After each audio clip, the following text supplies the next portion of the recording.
3, 2, 1. Hello, We did it. welcome back to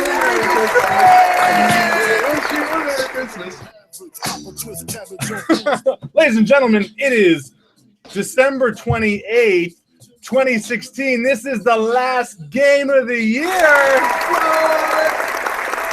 Oh, that's right. It's been a long time coming. This is the end of season 2, as we know it. Season 2 started off with. What did it start off with? Dragon Age. No, that's how it ended. Didn't it start and end? Oh no. Strange? No. No. Was this Strange? We started off with the Strange. We went into Draftskew Secret. We went into Deadlands, and then we ended with Dragon Age, and it is done this year. I am so happy and pleased to introduce you to my very fantastic brother, Mr. Alex Guthrie. Hello, thank you for having me. My back, best buddy, Chris Visu. Merry Christmas. And of course, the ever comparable, my best friend, Mr. Jared Coombs.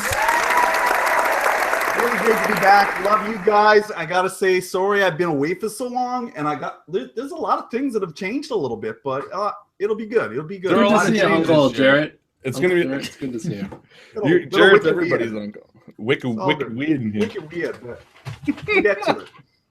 We are here with the end of the world. Revenge of the Krampus. Oh, wait. If you were here last year around this time before Christmas, you might have stumbled upon a little short game we played called The Wrath of Santa. It was a game full of rife and cameos. It was a game in which not many, or not all, survived the perils within. But I am happy to say that we are back with its follow-up. This is an end-of-the-world game. That means we use the D6s, and we use a lot of nonsense to get through it. Ain't that right, Alex? A lot of nonsense and a lot of eggnog and rum. That's right. This is, of course, a drinking game. And that means we are drinking during this game. Not you have to drink while we're playing the game, but you should do that too. It is the last game of the year, so we're relaxing. We're also on holiday, and it's going to get wild and kooky. That being said, super important to point out, this is going to be an 18-plus show. There's going to be an 18-plus everything. There's going to be a lot of offensive languages in here, a lot of no-no words, a lot of things that you don't really want to hear. So if you're not comfortable with what you're about to hear... Did you opened an Orange Crush? Just like that song? Did you open an Orange Crush? I got my... He didn't have any alcohol, so he's just opening a really old can of Orange Crush that he hoped fermented. I had alcohol, but no eggnog. It is going to be an 18-plus show, ladies and gentlemen, so be prepared for that. We are going on a wild adventure tonight. I am excited. The Krampus is alive, and you notice Justin's not here with us. Something has gone wrong, perhaps. We'll find out. All the other stuff, let's see. Oh, next week we're starting January 4th with Grimm. You want to check that out. It's going to be a lot of fun. We're not going to do like this post anymore, ever, so you don't have to like it. And we are going to do MVP, however. Jared Coombs, I'm going to throw it to you. If you can look at that computery screen to mention who the MVP might be and give a little bit of extra experience points to someone who might want to help tonight. Or hinder. Thanks, Holland. Okay, so to start off, we had a few really good, exciting posts again this week. Number one, I'm looking at Eric Johnson with he wants to toy with his own YouTube. Bob Lyle's little post on the Invictus tokens and how they came about. Chris Long's stepdad sacrifice. Vincent Von Greely's Christmas tree. And Galen Fiora's map. Did beautiful work there. Not sure why, Galen, you're not just making up your own and producing your own worlds there, but I recommend it. But I think this week is going to have to go a little bit self-indulgent, but to Mr. Bob Lyle and the Invictus Stream tokens, because that was a really good story about how they all came about. That was a really good story. Well done, Mr. Bob Lyle. That means you get the MVP experience points tonight, which is what? 2? 5? How much do we give for the MVP? 15. I think it's 2. It's 2, that's right. But because it's the end of the game tonight, it's double times 10 to 20. That's right. MVP tonight, Bob Lyle gets 20 XP. That's doubled, but not really. That's times 10. You know why? Because it's the end of the year, guys, and this is the hangout. This is the after party. We've done a season, okay, of shows. We've done 4 series of 10 parts each, with one shots sprinkled in where we've crafted them and worried about them. This is our night to relax. Yeah, it's like and hang out and have stop some party fun. when like you awkwardly see your manager start twerking and you're like, well, that's not right. And you're going to see Jared Coombs start twerking in about 5 minutes. Yes. Speaking of, if that guy that never comes to work and he's just kind of like joined the party, I'm like, hey, weren't you fired like a week ago? Yeah, but I figured I should still come, you know. The guy just walks in the back. Speaking of, if you're watching this on YouTube, go ahead and like it. We already have 1 downvote. I figured because it was the mirror of last year and people don't like us talking bad about Mr. Trump. So that's fair because, of course, Trump's not the kind of guy who would say mean things either. And we don't want to be that person. So you go ahead and like it. If he was, he'd be the best at it. There'd be no one that talks down to anyone better than he does. Go ahead and like our video on YouTube. And if you're on Twitter, go ahead and tweet us because I forgot to tweet this out. So go ahead and tweet at Invictus Stream. Oh, they're doing their Christmas end of the year live stream. It's not really Christmas, end of the year live stream. Check it out. They're drinking, they're having fun. There's lots of swears. Please tweet that for us because I was too lazy to do it. And Justin's not here, and Justin's the one who tells me to do it. So that's usually the other stuff, MVP, all this stuff. No more like this posts. Wow, there is a lot of spending going on. We already have Megan, Dawn, and Aisha giving Chris a gift, as well as an insta-kill. Yannick, Chris giving Alex a gift and an insta-kill. 100 XP in Krampus tokens from Matthew McHale, Mike Fazio, and Greg Bush. You'll notice this little 0 up here. This is Krampus tokens. This is what I'm counting for the Krampus tokens. So if this reaches 3 tokens, which apparently it's already done and surpassed 3 times. 3 times. My point. Right here. Should we start 3 times. Token marks? He'll send one of his dreadful henchlings to put an end to our heroes. Not an end, but they'll have something to fight. So already they are worked in, but I'm going to start counting them off because we have to get through the beginning story because without a story, this is all nonsense. So even with a story, it might be nonsense. It's going to be extra nonsense. So do we have anything else to go over before starting? I don't think so. Drink. Salut! Salut! Or as we say in Canada, I don't know. Drink. Here's to you, buddy. Here's to you, man. Buddy? Oh, May your love you, nipples man. not freeze in the cold wind. All right, so I'm already on to like drink 3. So if any of you guys know, I'm not very good at this whole drinking thing. So if I pass out in like 10 minutes, just know that I love you all. oh. It's not just the BS saying that. I really do love you. Oh, I love you too, buddy. Oh. And that's not just to Buddy, that's to Jarrett. And Michael. We have an old friend named Michael. Haven't seen him in a while. Yeah. It's like the Pokeroo. It's so nice Hey, to see you. where did Michael go? The poke I at just see you. this Jarrett here. All right, ladies and gentlemen, that's it, right? Let's do this. Let's start the game. Yeah. I don't know.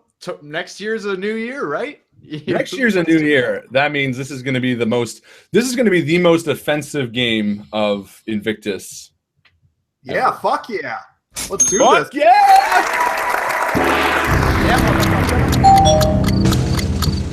That's all the buttons don't work.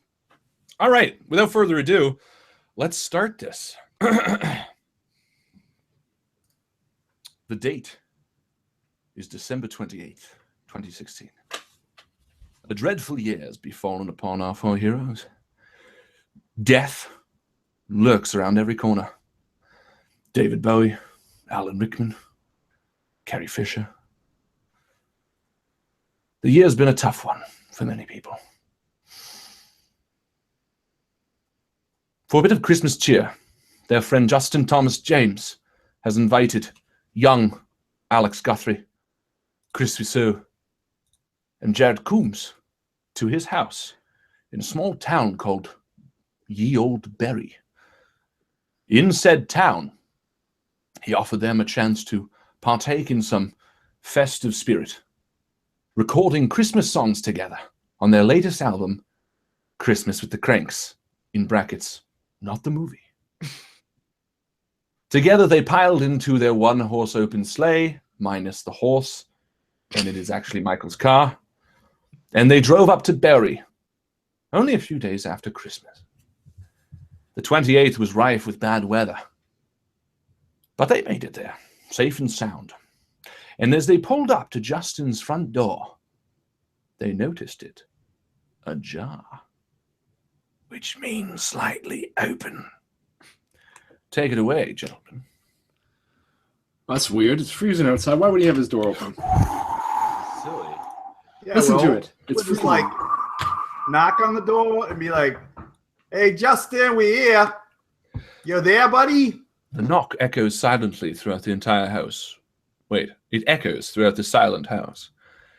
And as your knock finishes its rap, it creaks open, revealing an empty hallway bathed in dim blue light. Oh. Oh, now that's kind of wicked weird. Does he have like fucking weird lights going on there? You notice the nightlight by the front door. This rings true as Justin is often afraid of the dark. Justin's normally afraid of the dark, isn't he, Chris? Yeah. Justin, you in? I walk in and I open the fridge to get myself a beer. You grab a beer, but of course this is Justin's house, and he either makes you pay or doesn't have any. So I put a quarter into his fridge to open the door to get a beer.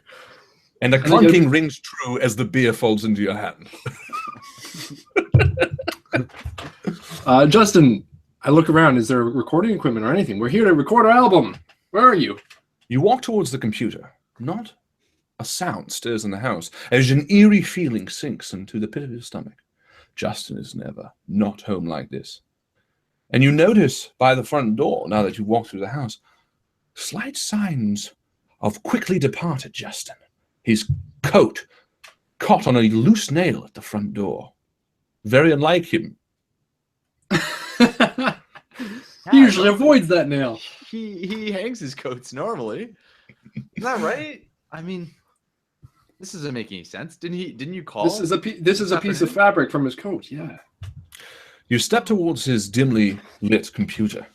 The screen paused on an audio file. This is Hastily definitely weird. This should be porno. The porn is minimized. Mind you, we were coming over to record. Maybe he was. Oh, Chris, play it. Maybe there's a message. Maybe he Yeah, left hang it- on, just a sec. Hold on, I gotta call Harlan. I don't know how to use this software. Well, maybe ask Jared. I'm just like, I get out my sketchbook and I want to just start sketching the scene here. So I'm like, Jared, it's so weird. Please stop. what are you talking about? This We is- don't. this We is have some of my- like I this show is him what a some of my smartphone shtick, looks like. Chris. You can What? take pictures of things now. What? I press play on the recording. You reach Fucking forward towards sorcery, the that is. You reach forward to the computer, and sitting in its format, hastily recorded, is Justin's voice. This is Justin James, audio log number 666. I think I figured it out. Audio logs does he All make? of my research seems to be pointing in one direction only, and that direction is north to the North Pole. And I believe that Harlan is at the center of all of this. He is the key, the last piece I need in completing my work. One thing I know for sure is that I need to get on the Polar Express tonight. There's no time to delay. Hopefully Mr. Hanks can do everything in his power to make sure that I'm there as soon as possible. Justin James out. Mr. Hanks? The recording plays softly in the dim, quiet, silent house. As you remember last year's tale, riding the Polar Express north to Santa's workshop and defeating the evil Donald Trump. You think to yourself, yeah, that was some good shit. And you consider what had happened once Trump was defeated. Your good friend Harlan stepping in to replace Santa. It's been a year since then. Justin must be onto something. Reaching out to Santa in such a quick, hastily nail-dragon time. The Polar Express is only a short ride away. Well, Want to go? yeah, I'll get out like I get out my GPS and like we'll Oh, so you know what? You have a GPS, but you're not sure about taking pictures. Hey, I'm up to speed on this sort of shit, Chris. Don't be bugging me like that. So sorry, Uncle Jarrett. It's okay. It's okay. I mean, like, I had time to catch up. So we'll figure out. Maybe you guys could like Google that whole like where we go catch this Polar Express thing, and we can go there. Isn't there like some trick to it? Like you have to go to sleep or ring a bell or like drive 88 miles or something Are you like just that. like trying to me again, Alex? The DeLorean. Can't we just call your brother? Can't he come and pick us up on a sleigh? Isn't like part of the perks? Yeah, I guess so. That would make We sense. we could try his cell phone number. Yeah, try texting him. Sure. Well, So, are you calling or texting? I'll try and get him on the phone. I mean, really. Okay. I don't see why he wouldn't answer. It is, I mean, he's Santa Claus. He can make pretty much time, right? Well, he does have a list to check twice. So.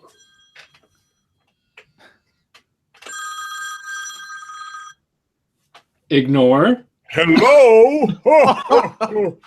Merry Christmas. Oh, Harlan, it's me. Who is this? Your brother, Alex. I'm sitting here with Mike and Chris. Oh. Sorry, Jared. Oh, fuck you. I thought you was some fucking little kid here. You fucking Nancy. Hold on one second. Let me get away from the elves. Well, you know, you could play it up a bit. I mean, I still like it. I mean, it's No, you know what? Listen, it's gonna be okay. Just hold on one second. Oh, Merry Christmas. Hey, look, Harlan Harlan. stepped behind a door and shut it silently. Harlan. All right, what the fuck do you want? He's talking to somebody. Harlan, listen. Have you seen Justin? Oh, yeah, shit. Yeah, he stopped by. Actually, he's staying with me. He seemed really nervous. I haven't checked on him today. I crashed last night. As you know, there's a lot of cleanup after Christmas. Look, why don't you guys stop on by? The Polar Express, I have it running straight up to my door. And, oh, hold on. I have another call. Hello? Merry Christmas. I'll get you your fucking money in a second, okay? I'm on the other line. Yeah, you know what? Go fuck yourself, Amy Schumer.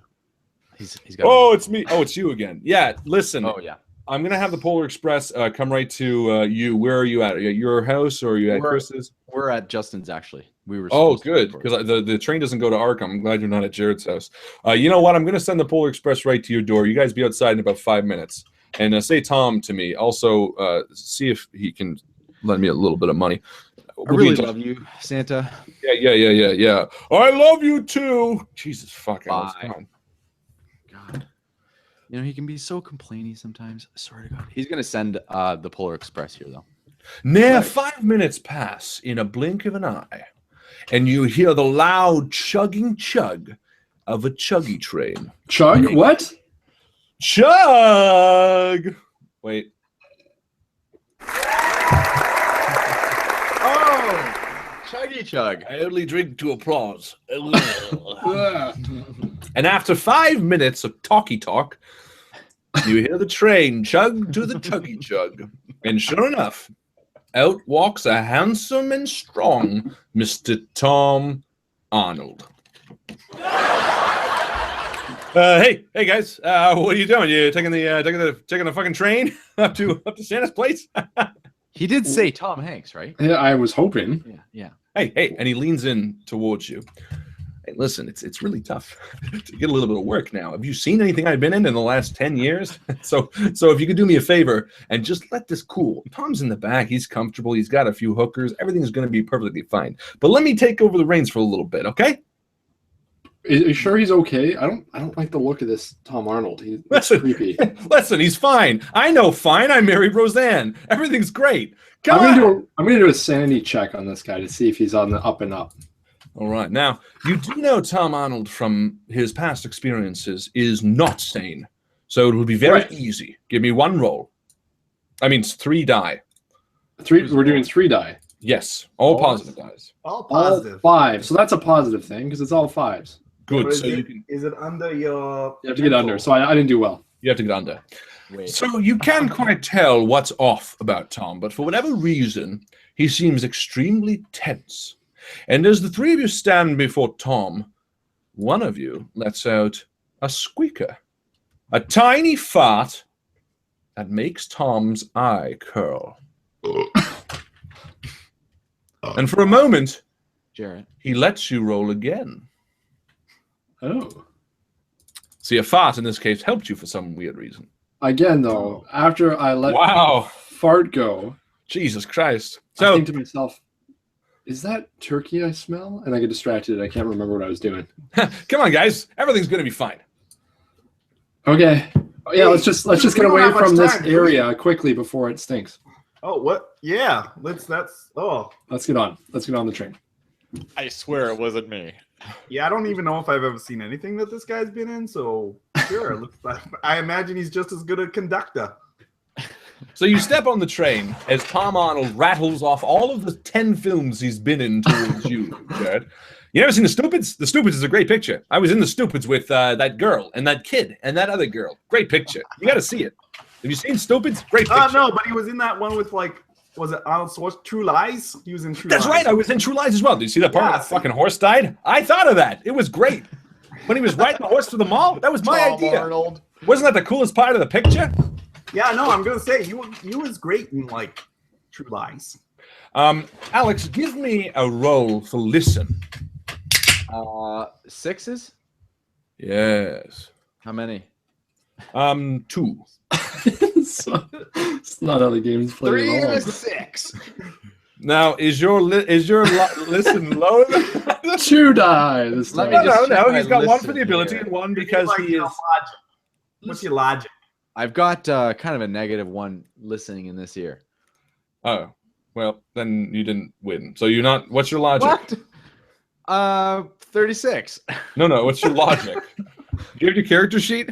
We have I'm gonna character. take- Actually, you know what? I have Alex's character sheet. His Hold on. logic is a 4, so that's Are we using the same people as last year? Yeah. Oh. It's ourselves. Yes, Well, you we're know the what? same This is people as perfect. last year. because last year he has Hollywood syndrome, but he's also forgetful. So there you go.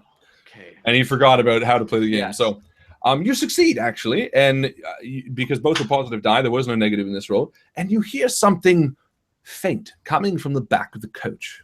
I It think sounds this like might a- be nice. Oh. Ugh. Not what I was thinking. Yeah, we should maybe just let him have his time. Just let So him I- have his I- time alone. I turn around and I run to the back of the coach. Mm. Mm. I search around. And as you reach the back of the coach, you see a rather peculiar sight. You see a large dresser, only about yay wide, loosely tied shut. And from within you hear, I lean in and I say, hello? I turn around to these guys and I say, I think there's someone in or something in this dresser here. Do we open it? It's up to you. Well, then I open it. All right. You open it up, and as you do, a figure comes tumbling out to the floor before you. And as this figure falls, you see his hands reach up and pull the gag out of his mouth, and he says, Jenny. And he looks up at you, and he says, Jenny. Tom Hanks! And sure enough, Tom Hanks, with a twinkle in his eye and a mustache, because the last character he played had a mustache, and he smiles at you and he says, Alex! Alex! Tom Hanks! Tom What are Arnold's you gonna be like, doing here? I'm the captain now.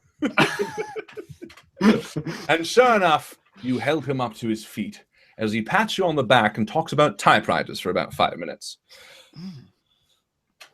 After the 5-minute talk, he turns to the three of you. We need to take the train back. I only know him as the characters he plays, not the real person. I don't understand. What happened? What do Tom? we got to do there, Tom? What do we got to do to take the train back from town? And why did you digress to talk about typewriters for 5 minutes? If this Well, first off, I really well, like maybe we typewriters. Yeah, no, they're fascinating machines. They're great inventions. They could like some people can do very fast, like wicked fast. And he's excited that you like typewriters, and he actually diverges on his story for another like 2 minutes about typewriters. And he ends the story with, actually, I pull out my sketchbook and I show him a few pictures. No that I way. have of. And the best part is, because my name is Tom Hanks, I just write T Hanks at all my letters, and it says thanks. How great is that? And as he's explaining this to you, the train actually comes to a halt, and you smell the crisp, cinnamon-scented air of the North Pole. Guys, we're at the North Pole. We're at Santa's workshop. Isn't your heart like filled with so much joy right now? And he smiles at you guys, happy that you didn't bother talking about Tom Arnold. He says, you know what? I have something for you. I don't really know how he sounds. And he walks over to a big bag of toys. The big guy left this, and he pulls it out in front of you, and he opens up, and sure enough, Megan Dawn, Yannick Goosens, and let's see, I'm sure someone gave Jarrett a gift. But you know what? For now, Megan Dawn and Aisha both gave Chris a gift. So yeah, you know what? Let's do them both. So Chris is going to get to draw two weapons from the bag. And Alex, you're going to get to draw 2 weapons as well from Yannick and Chris Long. So you guys both get to spin the Wheel of Krampus. All right, so who wants to go first? I'll go first. You go first. All right, here we go. And click. A little bit of spinning music. Let's do this one. Here we go.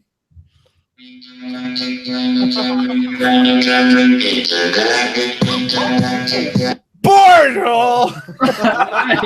Yes. So sure enough, you reach into the bag Oh my and goodness. feel Invincible. something's hard and stony and almost brain-like, and out from the bag you pull a cement-like brain, and immediately you hear a voice in your head, and it says, It's me, Borjo. "It's me, Borjo." And you put it in your pocket for now. All right, let's Alex. What did it say? I'm sorry. Here we go.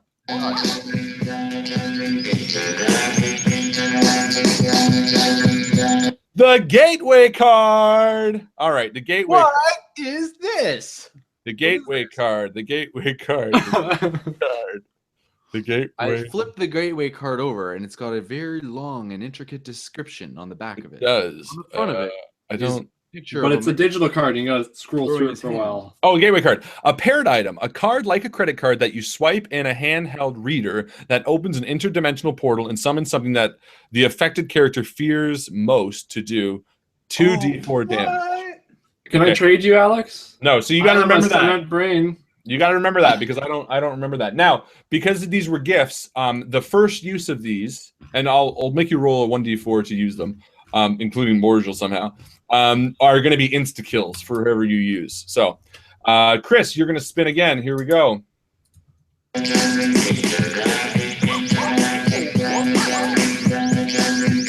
You get a gateway card. Never mind. I'll keep my brain. So there you go, Alex. Here you go.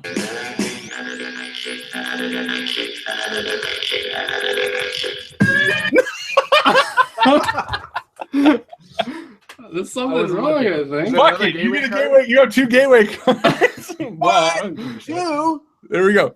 So 2 gateway cards. So there you go. Those are your 4 gifts given to you by Meg Dawn, Aisha Lyle, Yannick and Chris, Yannick Goosens and Chris Long. Thank you guys for your fantastic gifts. What is it? 2d4 to a creature because of what damages then? I read it out once. That's the most you get. I think it's like psychological damage. I don't know. It's gonna be It's 2d4. whatever damage. that creature fears the most. Ah, yeah. But sure enough, we have Matthew McHale, Mike Fazio, and Greg Bush each donating 100 XP in Krampus tokens. Now, what does that mean, you might ask? That means, Colin, what does that mean exactly? well, the Krampus tokens, if you want me to answer honestly, mean that every 3 tokens, a creature is sent by Krampus to come and destroy you. But luckily, it shows up, or it just comes and it destroys us. well, you know Guys, what? I Here we don't go. know. Here's the 3 tokens because We I just have drown in one. spuge. Is that what's going on here? Well, because 100 XP. Well, 100 XP. I'm assuming We have is 5 total. tokens. I'm assuming that's total. Yeah. So I'm gonna say it's 5 tokens, meaning that's enough for one creature to come back, and another one's going to come. So as you pull your items from the sack, Tom Hanks looks up at you with those watery eyes that have won him so many Oscars. And sure enough, he steps back into the closet, shuts one side, grabs the other side, and says, "Run, Forrest!" and slams it on him. As you hear the creaking of the doorknob behind you. And through the glass slit of the window, you see a hairy figure step through the door. And in a flash of light, a monstrous creature looming over you of 8 feet tall with long claws and snarling teeth, a werewolf or wolf of some sort, screams, "Krampus sends his regards!" And he comes and he lunges for you, Chris. And I'm going to make you do the rolling. So give me 1d6 to dodge and 2d6 from the werewolf, and take a drink as well. I dodged, Do we all take a drink? and the werewolf did nothing. But I'll drink. He did not dodge. I said 2. I said 1 from you and 2 from him. I got a 2. It was all 3 2s. He gets 1 more die. Okay. 6. Aha! But wait. Wasn't that 6 thing? Here's the thing. In this game, the 2 cancels out the 2. Therefore, you did not succeed, and he has a 6, which means he hits you. But wait, there was someone who did a 6-1 thing. A 6 is equal to a 1. Who did that now? And can I? Oh yeah. And then you have to roll a plus minus, don't you? Yeah. Oh, Kenneth used a Y6. All right. I'm going to take that, Kenneth. Well done. By the way, I'm liking all the stuff I'm using. So if it's not liked yet, it's not because I don't like you. It's just because I'm using it. So Kenneth, you just saved Chris's life as that 6 turns into a 1. The werewolf reaches forward, and just by chance, Tom Arnold, bless his goddamn soul, lurches the cab forward just an inch. And sure enough, when he lands to sink his deep claws and fangs into you, he stumbles forward and smashes into the cabinet as you see Tom Hanks' jittery legs. You have a moment to attack. Borjol. I'm going to take Borjol. And I'm going to talk to Borjol, be like, "Borjol, how do I use you?" And then he says, "I'm more as a philosophical and I just start bludgeoning him with the enjoy- brain. I start beating him with the brain. Okay, so you beat him with Borjol, and Borjol is a 2d4 being, so you do 4 points of damage on Mr. Borjol. Is it not instant kill? No. Well, you're right. It was insta-kill. So sure enough, Borjol smacks into the brain of the werewolf, and the shattering of Borjol's power ripples through the brain of the creature as you see him begin to shake. And as Tom Hanks' single eye peers through the keyhole, you see the vibrations that Borjol sends through the werewolf begin vibrating his teeth as the werewolf starts losing all of his teeth and his hair, and his eyes begin rolling back into his head, and blood starts gushing through his nose and mouth, and he starts crying, "Mama, Mama!" And he literally falls to his death as you see a young boy who was transformed into a werewolf, dead as the day he was not born because he's dead now, and you feel terrible. And I puke because I got a weak stomach. You and do. I go, "Apples don't bounce." And I give you a mental stress, Chris, and well done, you beat the werewolf. Wow. So the Tom Arnold knocks on the broken door and says, "Hey guys, I gotta tell you." And you see him, his eyes drop as he looks past you to the open cabinet, the twine that was tying it shut, loosely cast on the floor. And he says, did you open that? And he looks to you, Jared. Actually, I did not. And I can tell you that honestly, I did not even touch that. I don't. No. Give me I a did not open convincing that. roll, Jared.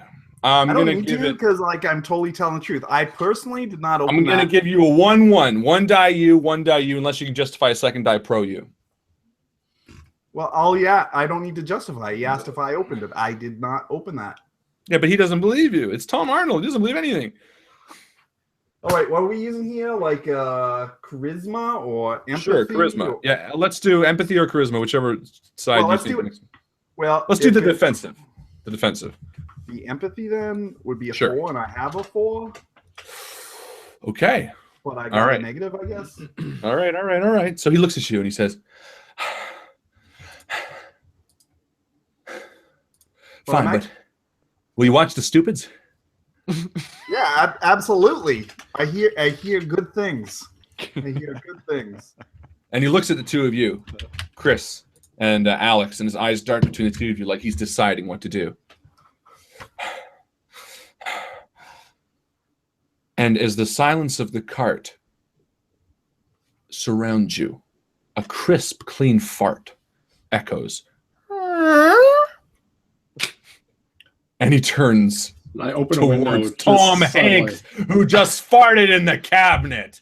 And he says, "It's go time." And with all of his power, he lunges towards the cabinet. Do you interject or allow the two Toms to meet their final battle? Oh my god. Open a portal.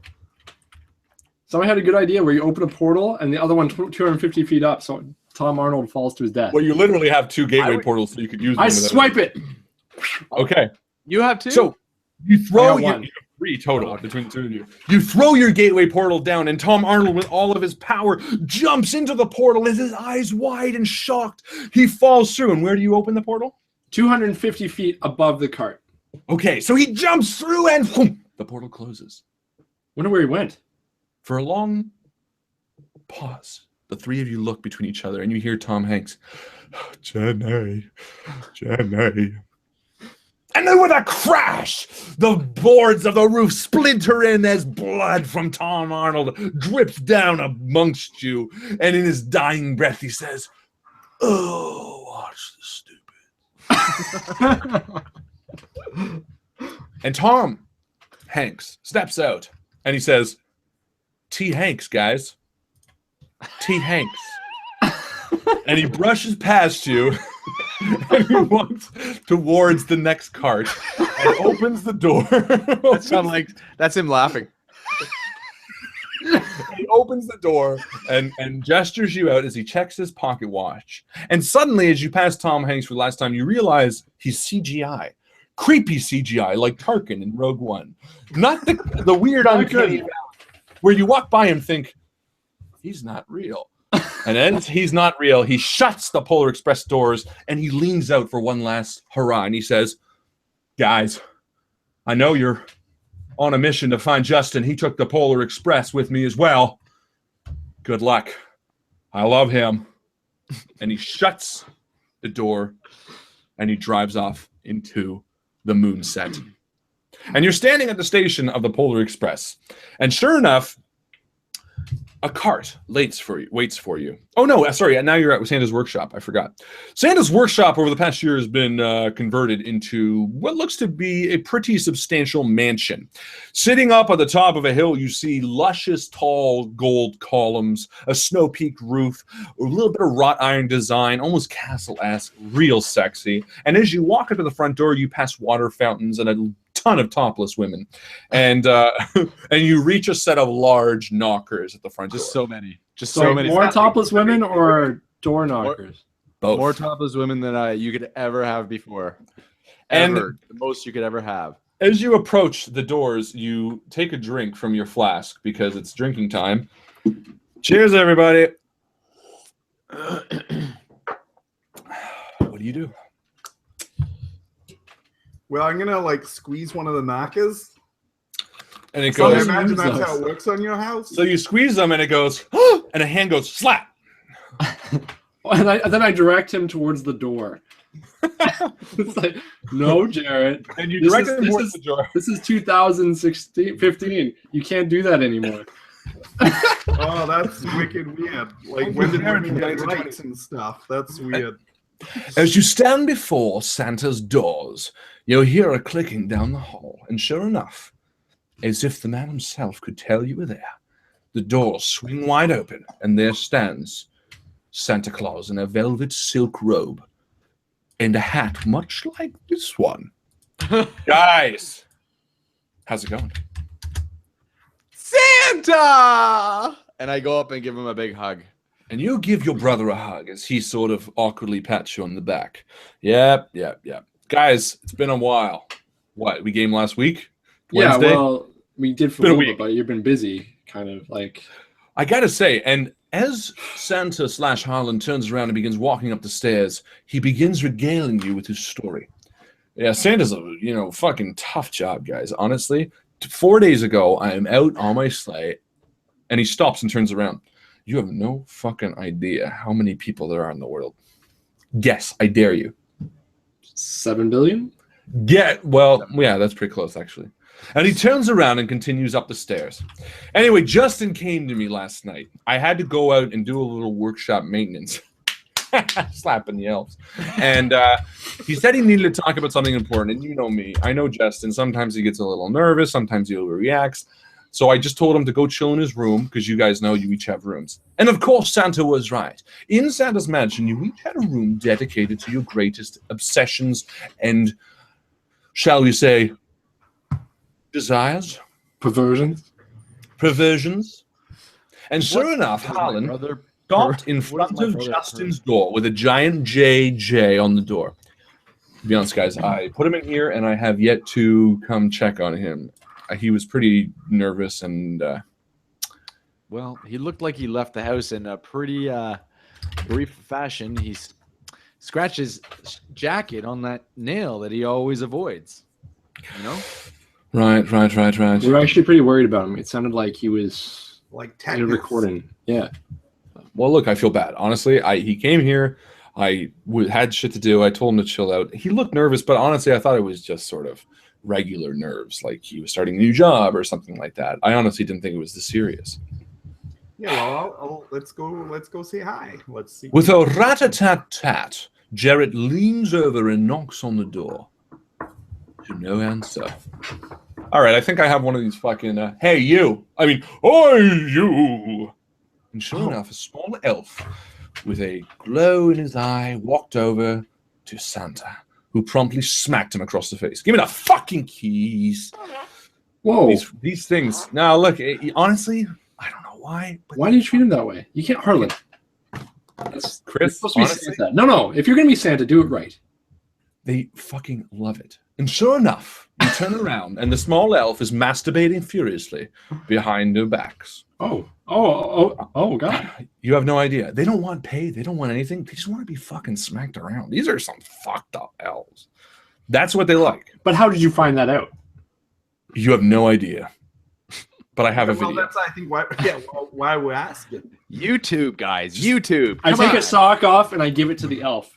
I say, Just there you are. YouTube how Hey, look, to he says- manipulate And elves. sure enough, as the elf turns around, you notice it's not an elf, but Elijah Wood. And he smiles at you and he says, watch Dirk Gently on Netflix. Oh no! And he Don't walks- use it. Don't use the sock for that. I meant to free you. And Like he a walks house elf. away as he mutters something about a ring and Peter Jackson giving him a good shot. Harlan, with the keys in his hands, uses them on the door and it slides open with a whoosh as a cold breeze and snow floats past your heels. Oh shit, guys. And quick as a flash, Santa walks into the room to see it disarrayed. Oh, fuck. Oh. Justin? Santa! Harlan, you've got like a compound here, and you can't afford some security cameras on the inside of your. Not. Look, You do I didn't not do it. want to film Justin when he's in a room by himself. no, you really don't. We've learned this so many times the hard way. Fair enough. Or was he like the hard way? Is that Oh. what you're saying? Now, actually, when you mentioned that, I could see you actually took the cameras down. I tried to. Yeah. Listen, the important thing to remember here is that whatever he is, wherever he went, he's safe, okay? I have this place wired literally the entire perimeter. Well, Again, I don't know why, but the elves fucking love it. They're just obsessed with being restrained. They like to be choked. Guys, there's a real issue going on here. I don't think I want to do this much anymore. And as Harlan continues his story, you peer around the room. A broken glass window sputters the floor in crisp Christmas glass. The bed is tousled. It looks to be a fight. Why doesn't Jared give me an investigation roll? Here, I'll help move some of these tissues away. The cum-soaked tissues dance in your fingertips like sugar plum fairies as you drop them in the incinerator. Jesus, you guys have incinerators here? Not even just normal garbage. Everything gets fucking incinerated in Santa's workshop. Nothing The elves decomposes. fucking love it. Guys, it's a serious issue. Jared, So give me... Yeah, I'm gonna roll 3 die, 1 positive, 1 for the thing, and 1 negative. That Yes. sound fair? Sounds very fair. So the positive and negative cancel out, but I do fail the test. Gerard, you look around the room with a puzzled expression on your face. Years of a sturdy hand and a steady eye have trained you for searching in this way. Yeah, You but I don't have my think glasses. of a time. You think that's right. Well, you think of a time when your friend Frank and Henry and even that wild Eddie, who looks mysteriously like the man eyeing you from the corner named Alex. You think of the time when you were searching and you ponder on that while you distractedly ignore the evidence in the room. And Harlan steps forward. Yeah, it's kind of weird how much Alex does look like. Look, it's not important, guys. I got a I'm solution. sorry. I Alex kind of hasn't zoned out been there for punched a too few many minutes, times in the guys. face to smile, though. I'd Hold like on. to. And you can see them while they're sleeping. You can see them while they're awake. Can't Listen, you that works see for them? kids. I know this sounds creepy, but Have you it's met for Justin? kids. He's got like the heart of a child. Yeah, He it's Santa does, just but he knows. has You're the penis of supposed an to know adult, these. if not an adult elephant. So we have Adult- to make sure that there's a lot of balance here. Listen, Look, guys, just stop. I have the solution. Like to look around the room. You don't have to. I got a guy on it. And sure enough, Harlan leads you out from the room, down a short hallway, and knocks on a door with the initials BC on it. Every single elf I walk by, I slap in the face. Every And single one. they laugh. Thank you, sir, as you walk by them. Wow. They Guys, do guys, listen. This is going to be a bit weird. He's a bit sometimes, but honestly, he is going to help us solve this one. And with a rat-a-tat-tat, the door swings open and you see, spinning around, Benedict Cumberbatch. Hello? Yes, Benedict, look, we need your help. You are the greatest investigative journalist person you're Sherlock Holmes. And we have a missing persons just down the hall. I'm not fucking Sherlock Holmes, he says in his ominous deep tone as he walks out towards the hall. Guys, look, he's really pissed off at me. See if you can talk some sense into him. That's Benedict Cumberbatch. You know him? He keeps me here against his will. Yeah, I get that. I've known him Benedict for a does? long time. No, Harlan. Now, he is convinced that I'm Sherlock Holmes. I merely played him on a show. I am not him. If anything, I'm Dr. Strange. You were also Smog. You Smog. Elijah Wood. Have you guys talked? You guys both, kind of anything. He doesn't want to talk about the new movies. He only wants to talk about the old movies. He's absolutely primitive. Benny, I know you're being kept here on your against Santa's will. My name is Benedict Cumbersnatch. Please do not refer to me as Benny. You can't pronounce your own name? I No, thought it was- Benedict. Damn it. well, I heard it was Bendy Dick Crumby Snatch. Now, listen. If you want me to help you, you'll need to ask nicely. It's the only way I get paid in this job. Benedict. Yes. Eggs Benedict. And you can Maybe see please. Benedict Cumberbatch getting a bit upset. And he turns around towards Harlan. Look, I told you, I only wanted to be here to get my movies a bump. That was it. I didn't want to be your personal on-call Sherlock Holmes. And listen, I don't even know the fucking thing about investigations. I am an actor, and that is all I am. But you're great in everything. Just pretend this is one of your roles. What's that you say? I said you're great in everything. I'm great in everything you say. Pretty much everything I've seen. Name yeah. 3 of my roles besides Sherlock Holmes, Smog, and Doctor Strange that you thought I was great in. That one where you had to decode the army thing. And you were a side actor in another one, I remember. Something with Keira Knightley, no?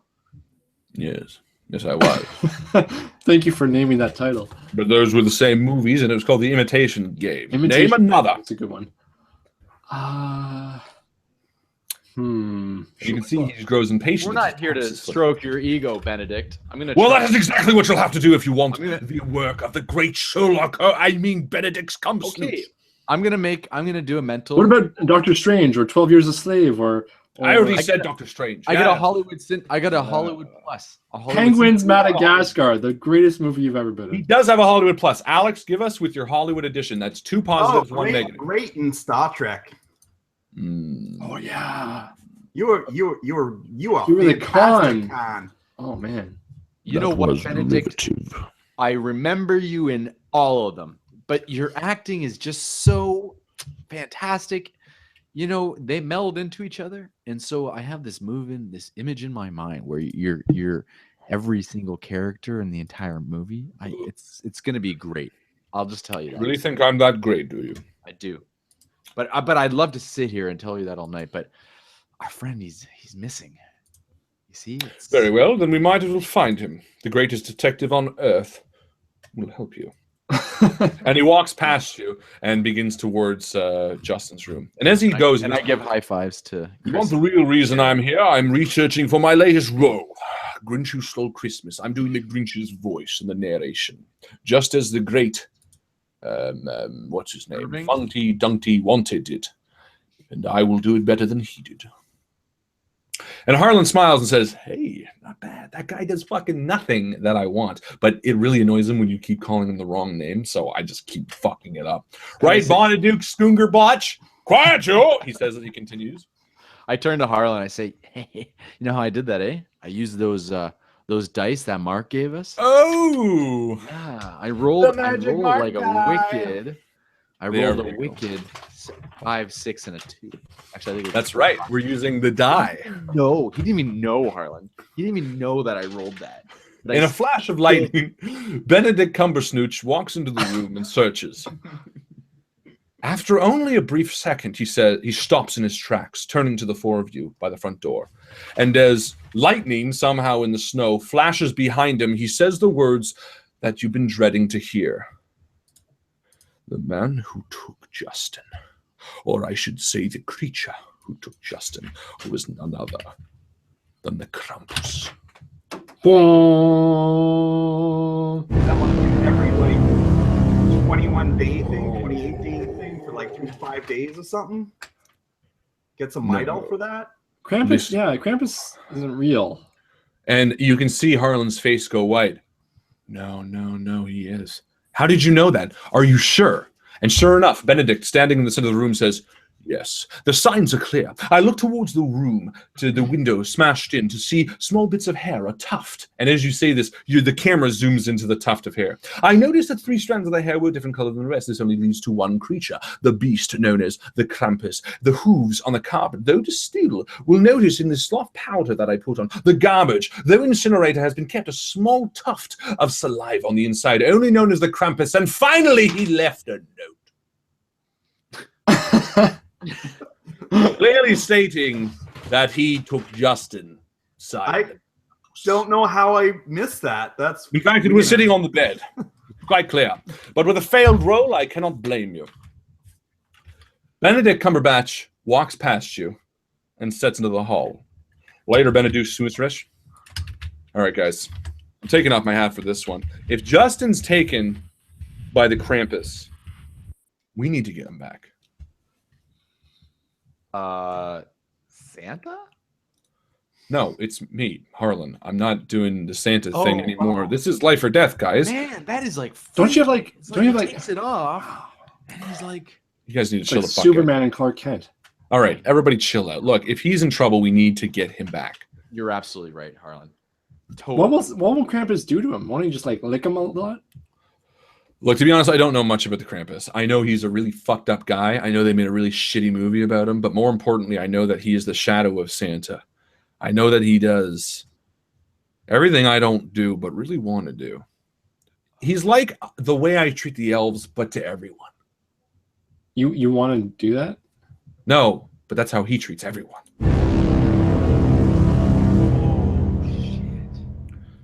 Look, I want to let you guys. Want that? I know where he is roughly, as so far as, well, I know a very rough route. I know he's the South Pole, but there's only one man that I know has been to the South Pole and the North Pole. A man that I keep currently locked up in jail. A man that would help us get there. But I want to tell you, he is a tough guy to work with. He's a bit fringe. He's a bit out there. Do you guys want to? Yeah, well, Take a shot we with have me? a choice. We need all the help we can get. Let's we got a shot. We got a shot of this. Listen, guys, I gotta take a really shot. big dump. Okay. You take so a maybe- poo. In the meantime, I'll we're going to listen. Here's what we're going to do. I'm going to take you guys to the armory. I have the armory. We're going to get some weapons. Then we're going to go down to the jail cell and we're going to get our guide out. And then we're heading to the South Pole to kill the motherfucking campus. No, he will not, Alex. To the death of the Krampus. Go take your shit. Ah.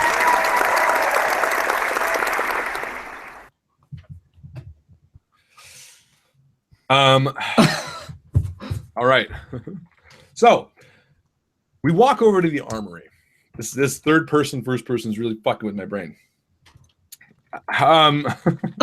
Let's look at what's going on here. What? There's like so many posts. I saw someone's coming back. Who else is coming back? Oh my God, there's so much stuff here. Faust is back. Oh, Lacey is back. Oh, fuck. All right. So, as Alex walks off, you see him melt away into sort of a shadowy figure. And for whatever reason, he deletes himself from your memory, Chris. Everything you remembered about Alex is replaced by a new figure, a new creature that doesn't quite make sense. But before that, I hear Borgel's brain, like it's talking to me, and that's what's erasing it. It's like, Borgel, what are you doing? It says, this is not the reality you know. And then I forget everything about Alex, and something else comes into my memory. And what is it? A high-pitched voice.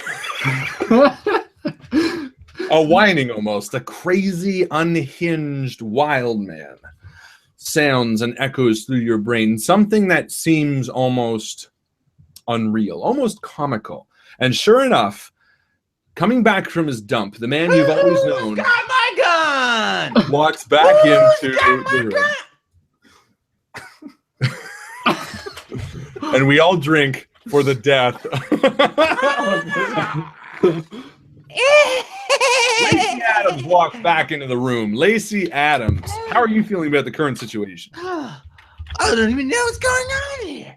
Yeah, you do. You've been there the whole time. I know. Why did we bring him? He's like a loose cannon. But he is also your best friend, and he does want Where for am some I? reason Justin. Where am I?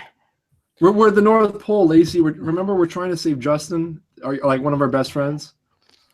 Where's my? I'm missing my suspenders and my face mask thing. Well, What's going on? you dress differently because it's the North Pole.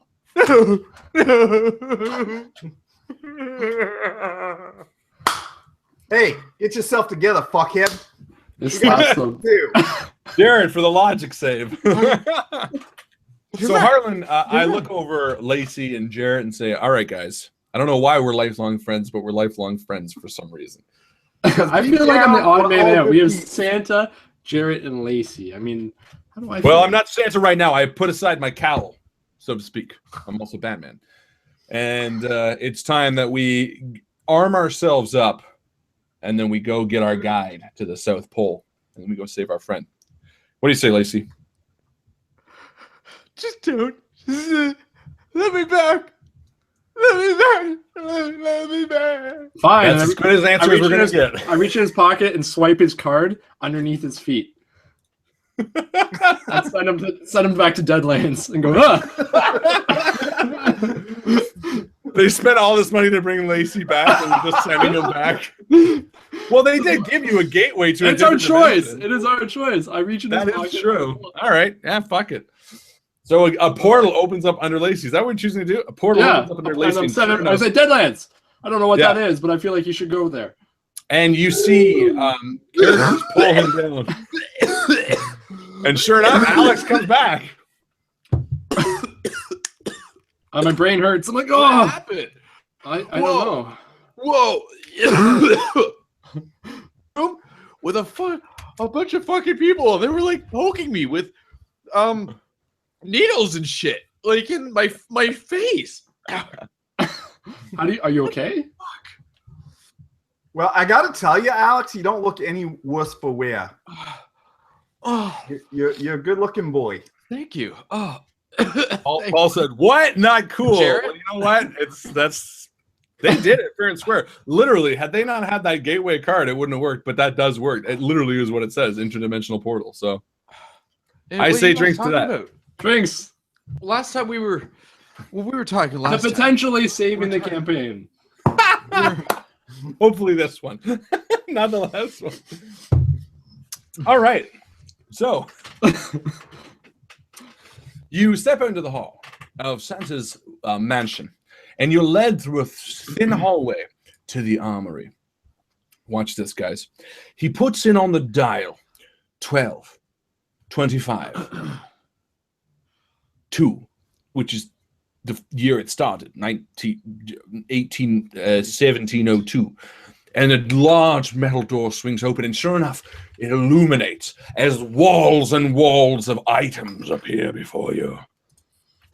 Look Grab at one, all guys. the items. So Grab many one. items. Unfortunately, because it's an armory of random whatever, we can only grab one item each, and we each grab out into the darkness to grab one item for the Wheel of Krampus. Jarrett, let's go first with you, buddy. All What do you right, say? let's give a wheel. Okay, but should we put a little bit of music first? Rolling on. Yeah. Okay, what do you want? Oh, yeah, let's do Something classy. Rage Against the Machine. something classy. Okay. Yeah, something, I don't know. I'm feeling like 1920s now. Oh, beautiful. Withering Stick! The Withering Stick is a stick with ancient carvings etched into it that gives the user the ability to shrink parts of a person into infinitesimal size for as long as it is pointed at them.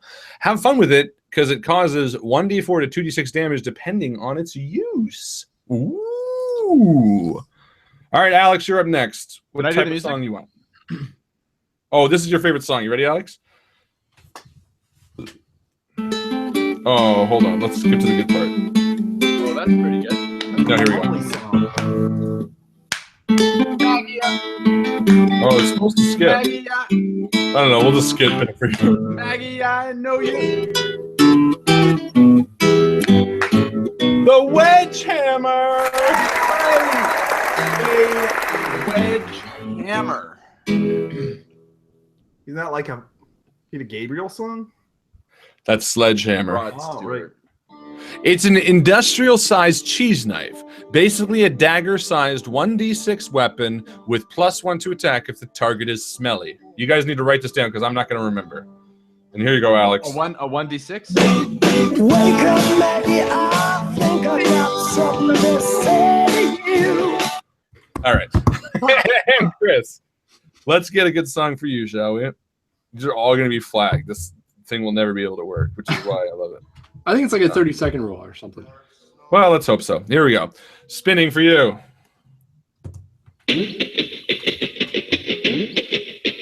Should have played some George. The Michael. Latka Cannon. Latka, hey! Potato. Happy Hanukkah, by the way. We're still in A Hanukkah. medium-range 2H weapon, two-handed weapon, 6 charges, deals 2d6 damage, and can consume a charge to heal 1d6 hit points. That's really good. Can conceal a charge. Does that mean like No, 6 charges. Can consume a charge. Oh, so you can use a charge to heal. even though we don't have like hit points? But that's Yeah, exactly. Yeah, and because but I I'm a guess it person. could relieve stresses and traumas. Hmm. Yeah, exactly. And because I'm a person, I'm going to get to do it as Draw well. one as well. Yeah, you deserve Yeah. one. We'll do this one. You earned one.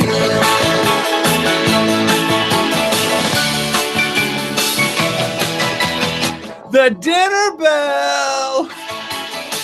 Oh, bartender, the bell is ringing. A small bell that, when rang, calls a horde of ferocious ferrets to feast on the flesh of the focus of the user. It's a lot of Fs. Deals 1d6 damage. I like it. So request for Kanye. You got it? Kanye? Fuck yeah, I got Kanye. Who I know requested you did. Kanye?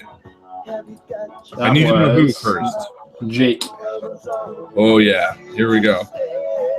This will be the next song for whatever reason. This will be the arming ourselves montage. Montage. Let's do it. Here we go. This is the arming ourselves montage, guys. Alex, I want to see it. That don't kill me, can only make me stronger. I need you to hurry up, man, cause I can't wait much longer. I know I got to be right now, cause I can't get much longer. Man, I've been waiting all night, man. That's how long I've been on ya. All right. So we walk out of the armory looking like badasses, I guess. We're holding our shit in slow motion. Explosions going off in the background as we slowly Yeah, right. walk. We should have touched those. Yeah, we should have touched those other things. Don't That's touch the explosion. The Krampus dies tonight, guys. And we go to the front of the house, and I stop and I say, "Oh, all right, we're gonna need a guide." Now, listen, this guy's a bit unhinged, a bit unorthodox, if you will, a bit racist at times, but I think he means well for the most part. He's been to hell and back more times than I can count. And step by step, Harlan leads you down a dark and dreary tunnel into the underdepths of the mansion, until you enter a dimly lit room lit by torches, and in the far end of the hall, you see a grate. Step by step, you reach closer, and in the darkness, you hear dripping water. And sure enough, as you reach the final bars, you see the bright blue eyes of the figure sitting against the wall in the dungeon. Oh. I suppose you need a ride, mate. Yeah, we do, Mel. Listen, it's tough. I understand you've been there and you've been back. I get it. You don't know the half of it, mate. And sure enough, Mel Gibson slowly walks. Whoa. Yeah, no, I We're think getting we can Mad probably get Max. this alone. We're gonna get Mad Max to do this. You don't even know the fucking half of it. Hollywood hates me one day, they love me the next.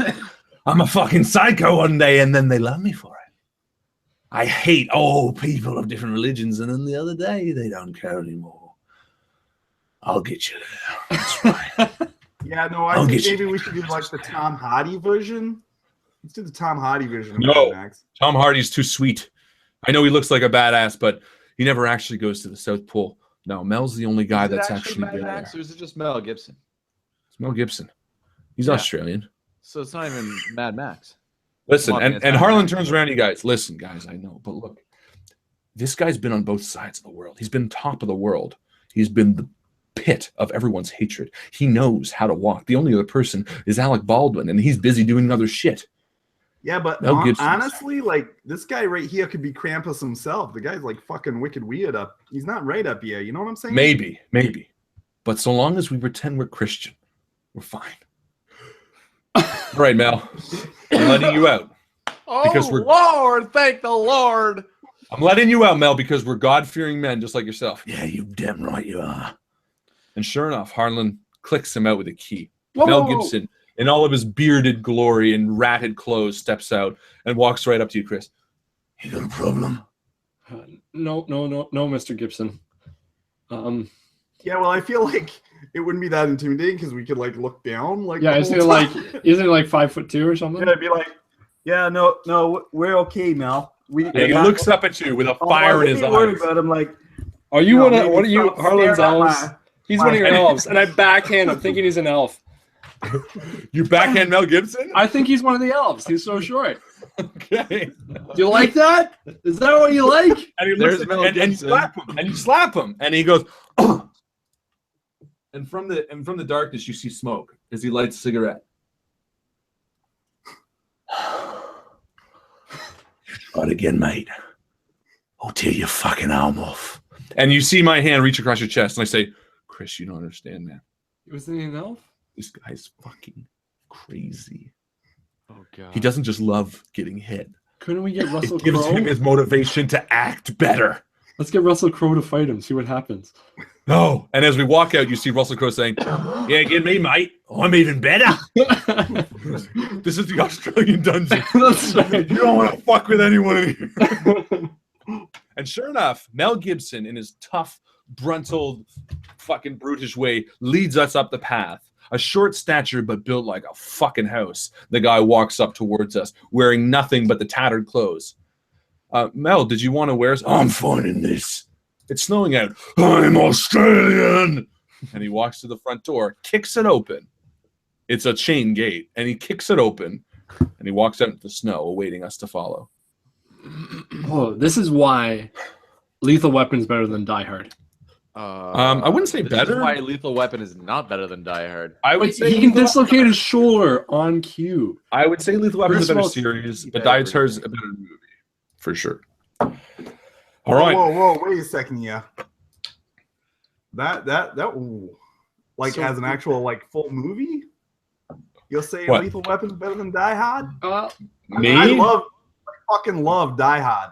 But Yeah, me too. okay, Bruce Willis Me too. by himself is good, but like the combination of the two in Lethal Weapon is really something special. It's a No, what I bromance. would It's say- the what I original would say- bromance. I agree. And I would say this, and I think it's fair. I think Lethal Weapon is a better series, but Die Hard is a better movie. For sure. Yes. Because I think the series of Lethal Weapon, they stand up better, even 1 to 4, even 4 with Joe Pesci. Well, he's in 3 okay, as well. okay. Yeah. No, Lethal Weapon 1 to 4 is better than Die Hard 1 to like whatever the fuck they're at. But Die Hard 1 is like pro. I'll agree with that. Oh fuck, Hugh Jackman's not in the basement. Hugh Jackman's up in the room and he's standing on the balcony. Hello. I'm like, Hugh, appreciate it. Fantastic voice, mate. But we don't What need you about- right now. And he's like, all right. If you need anything else, I used to be a teacher. Just come up. I'll tell you how to date. And I'm like, it's all right. I love you. Is Vigo Australian? No. No, Vigo's He's not another Australian. one of those badass guys. He is a gruff guy, but it's the Australians we're worried about. Let's be Okay, honest okay. here. Can we continue looking for Justin here? Come on, where are we going? I'm out in the snow waiting for you guys. Yeah, I'm not gonna lie, I'm a little starstruck. I don't know, We're going- like, do we really want Justin back? I mean, we got fucking You know, Russell like, Crowe and Do we really need a guide to make it to the South Pole? Don't we just go south until we can't anymore? All right. and actually, I'm not gonna lie. I actually know a guy who was a pilot, and his job was to fly scientists around the South Pole. Yeah, we did karate with him. Is there a South Polar Express? There is. And sure enough, we catch up to Mel Gibson as he trances through the snow up to his heel without losing any speed. Up to his waist, I should say. And he's just like still plowing through, and he's like, "Oh, you want to go to the South Pole? I'll tell you how to get there. But let me tell you, when you get to the Krampus, you don't want to fight him. You fucking leave him there if you need to, but you get your friend and you leave. Krampus is no one you want to fuck with, and that's coming from Mel fucking Gibson. What does that tell you?" And he walks off. And I'm like, I don't know where exactly we're going. Did we already go? You, into you ask him. Alex, you ask Mel. I don't want to ask him. No, you asked me. Yeah. I don't I want to just ask him. piss him off more. I touched No. my nose. And he stops. And he turns around. Are you touching your fucking noses? Yeah. But Harlan's not. so yeah. fucking cute? Do you think that's fucking cute? And he Okay. turns around and he says, "You want to know where we're going? I can hear you from a mile away. You want to know? We're going to the Krampus."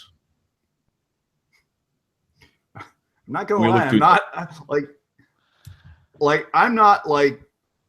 I'm not really a big brave kind of guy, and like I don't like I don't know about that fighting and either. everything, but I'm not gonna lie, I'm not all that intimidated by little Mel Gibson. Like Braveheart. sure, you got some angry issues and you got some things you gotta work through and stuff, and I'm Whoa, willing whoa, to sit down and Jared. talk to him. He is a lethal weapon. No, see, fuck, he's not. He'll He's roundhouse kick guy you. who acted I don't as think like you. a- I don't think you've seen Mel Gibson as of late. He's a big, crazy fucking guy. This guy's yeah. looking at you right now. I can't see. That's it. Oh. Mel Gibson. So Yeah, he's see, I'm Jewish. looking at That's that, why and he's I'm mad. thinking, that guy's not even like on the. He's not even on the flight.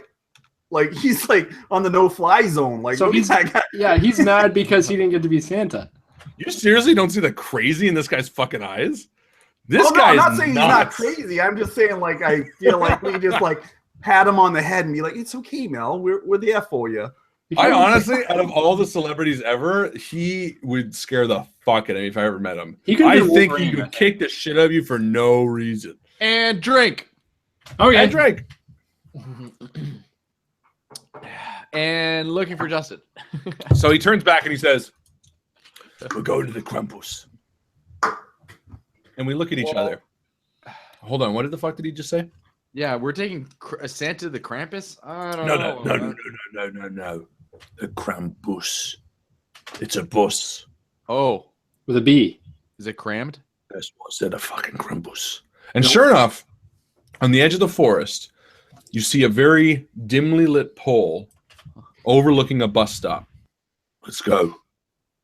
And I'm like, I don't think I ever saw that before. And we walk over to the bus station.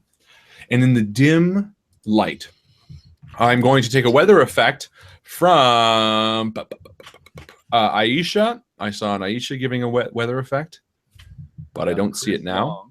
I think it's in here. And Aisha D. Lyle. Aisha Lyle, where is it? And Chris Long, 8:39 p.m. I thought I saw it. That's all right. I know it is here, but I don't see it right now. But anyway, weather effect. Now, normally when you do a weather effect, you give the suggestion as well. But because you're not here, I'm going to say. Oh, Chris Long for a weather effect. Yeah. I'm going to say it is bad weather effect. It's a bad weather effect. So let's give a blistery storm. And based on that, Chris walks off into the woods as he has to pee. He says, "I'm going to take a pee." And Mel Gibson. I'll be right back.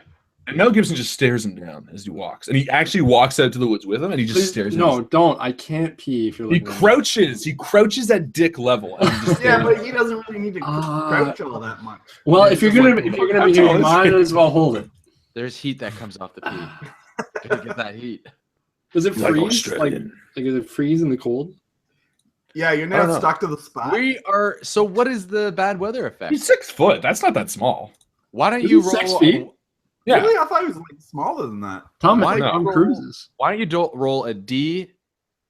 Tom Cruise is one. Oh, sorry. No, he's one. He's 5'9". He's 5'9". He's 5'9". Why don't you roll a D100, and that will be the temperature negative. Sure. D100. Oh, Yeah. you got like that That's- D120? No, here you go. 22%. It's 22% degrees, Alex. There's your logic. 22. So it's 22 degrees out. So it's not really that cold. That's dumb. That's dumb. Let's do this. Let's do this, and it's 4 degrees out. That's not that cold either. That's still That's not negative. You know what? It's freezing out, and it is a blizzard. bad And as weather. you're Come sitting on, there- give us a description. Chris, I'm trying to fucking do it. You're sitting out there, and the blizzard is setting in. Wind is whipping down the road, and it's stinging your face as you stand under the dimly lit light of the bus station. And as you're standing there, Snow just piles up to our shoulders. no, Well, I'm because gonna as you're pull standing out there, my like grandfather's notebook, and I'm gonna go to my spiritual advisors. and you can do that. But what I'm I'm doing, gonna start pulling out the hat that they sent me. right? Oh wow, that's like pretty incredible. That's like a magician. Now I know someone else gave me a token, so I'm using up all the tokens. So that's 2 Krampus creatures. Another Krampus creature is coming right now. And as the snow stings your face, and Jarrett is stuck into his book. Alex, give me a listen roll. Chris, hurry up and pee. No, he's not here right now. 1d6 or 2? Give me a 1d6.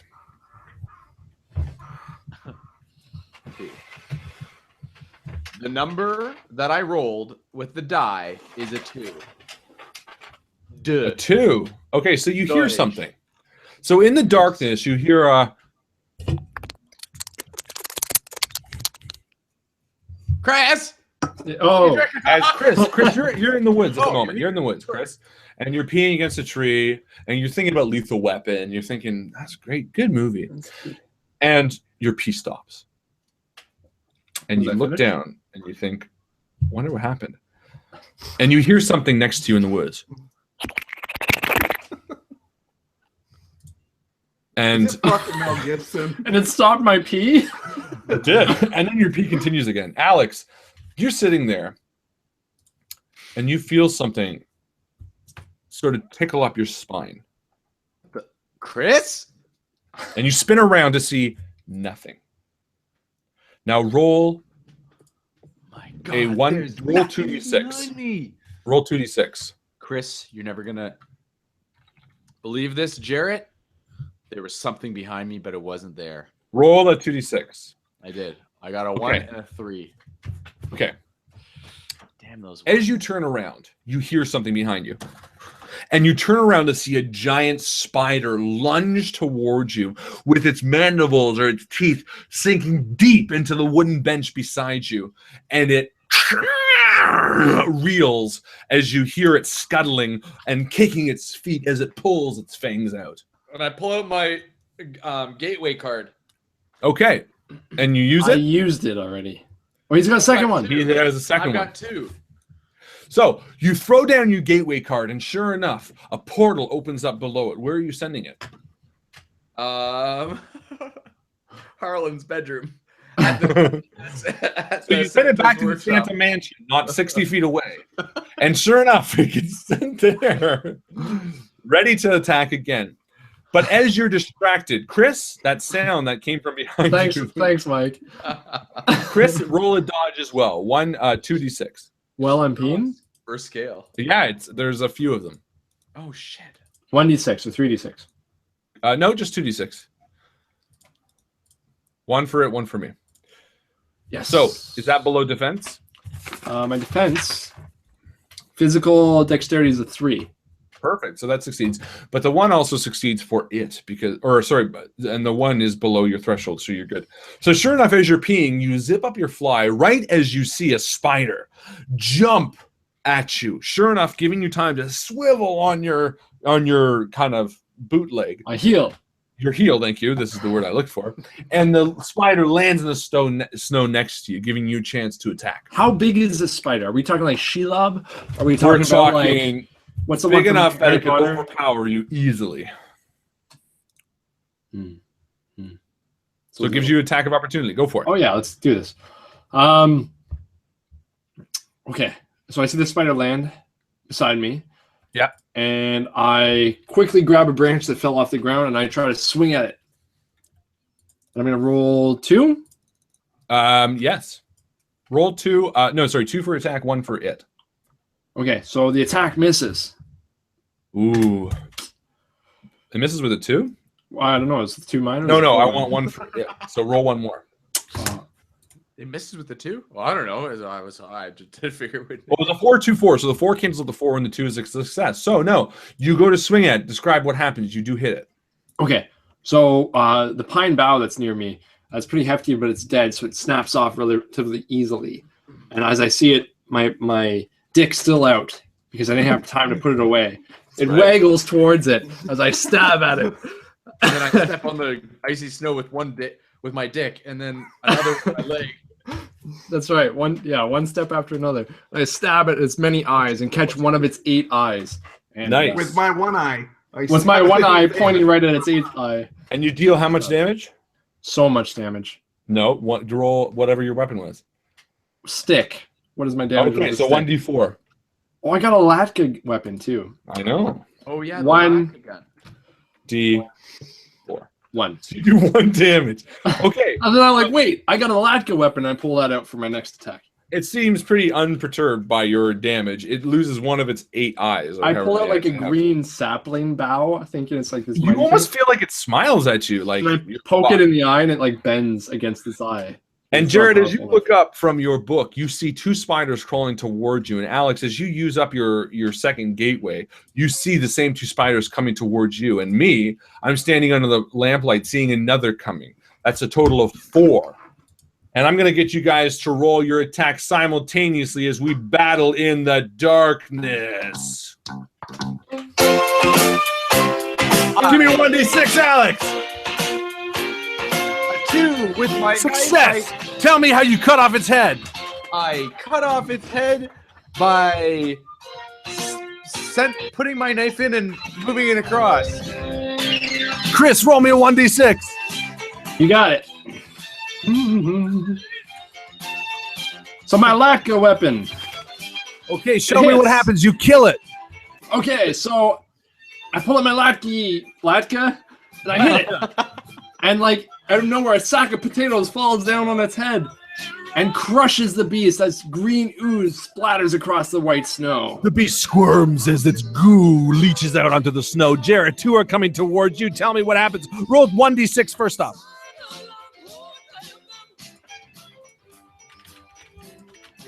No, like I go to like I pull out my withering stick And what happens?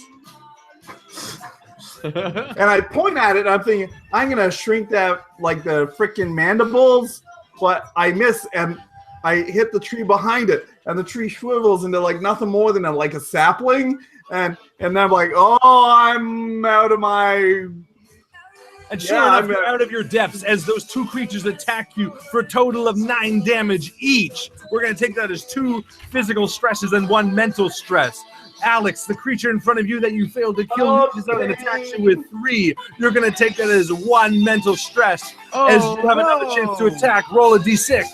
And there's 20 XP to the person who can name the song and band underneath the Invictus Stream and Facebook page.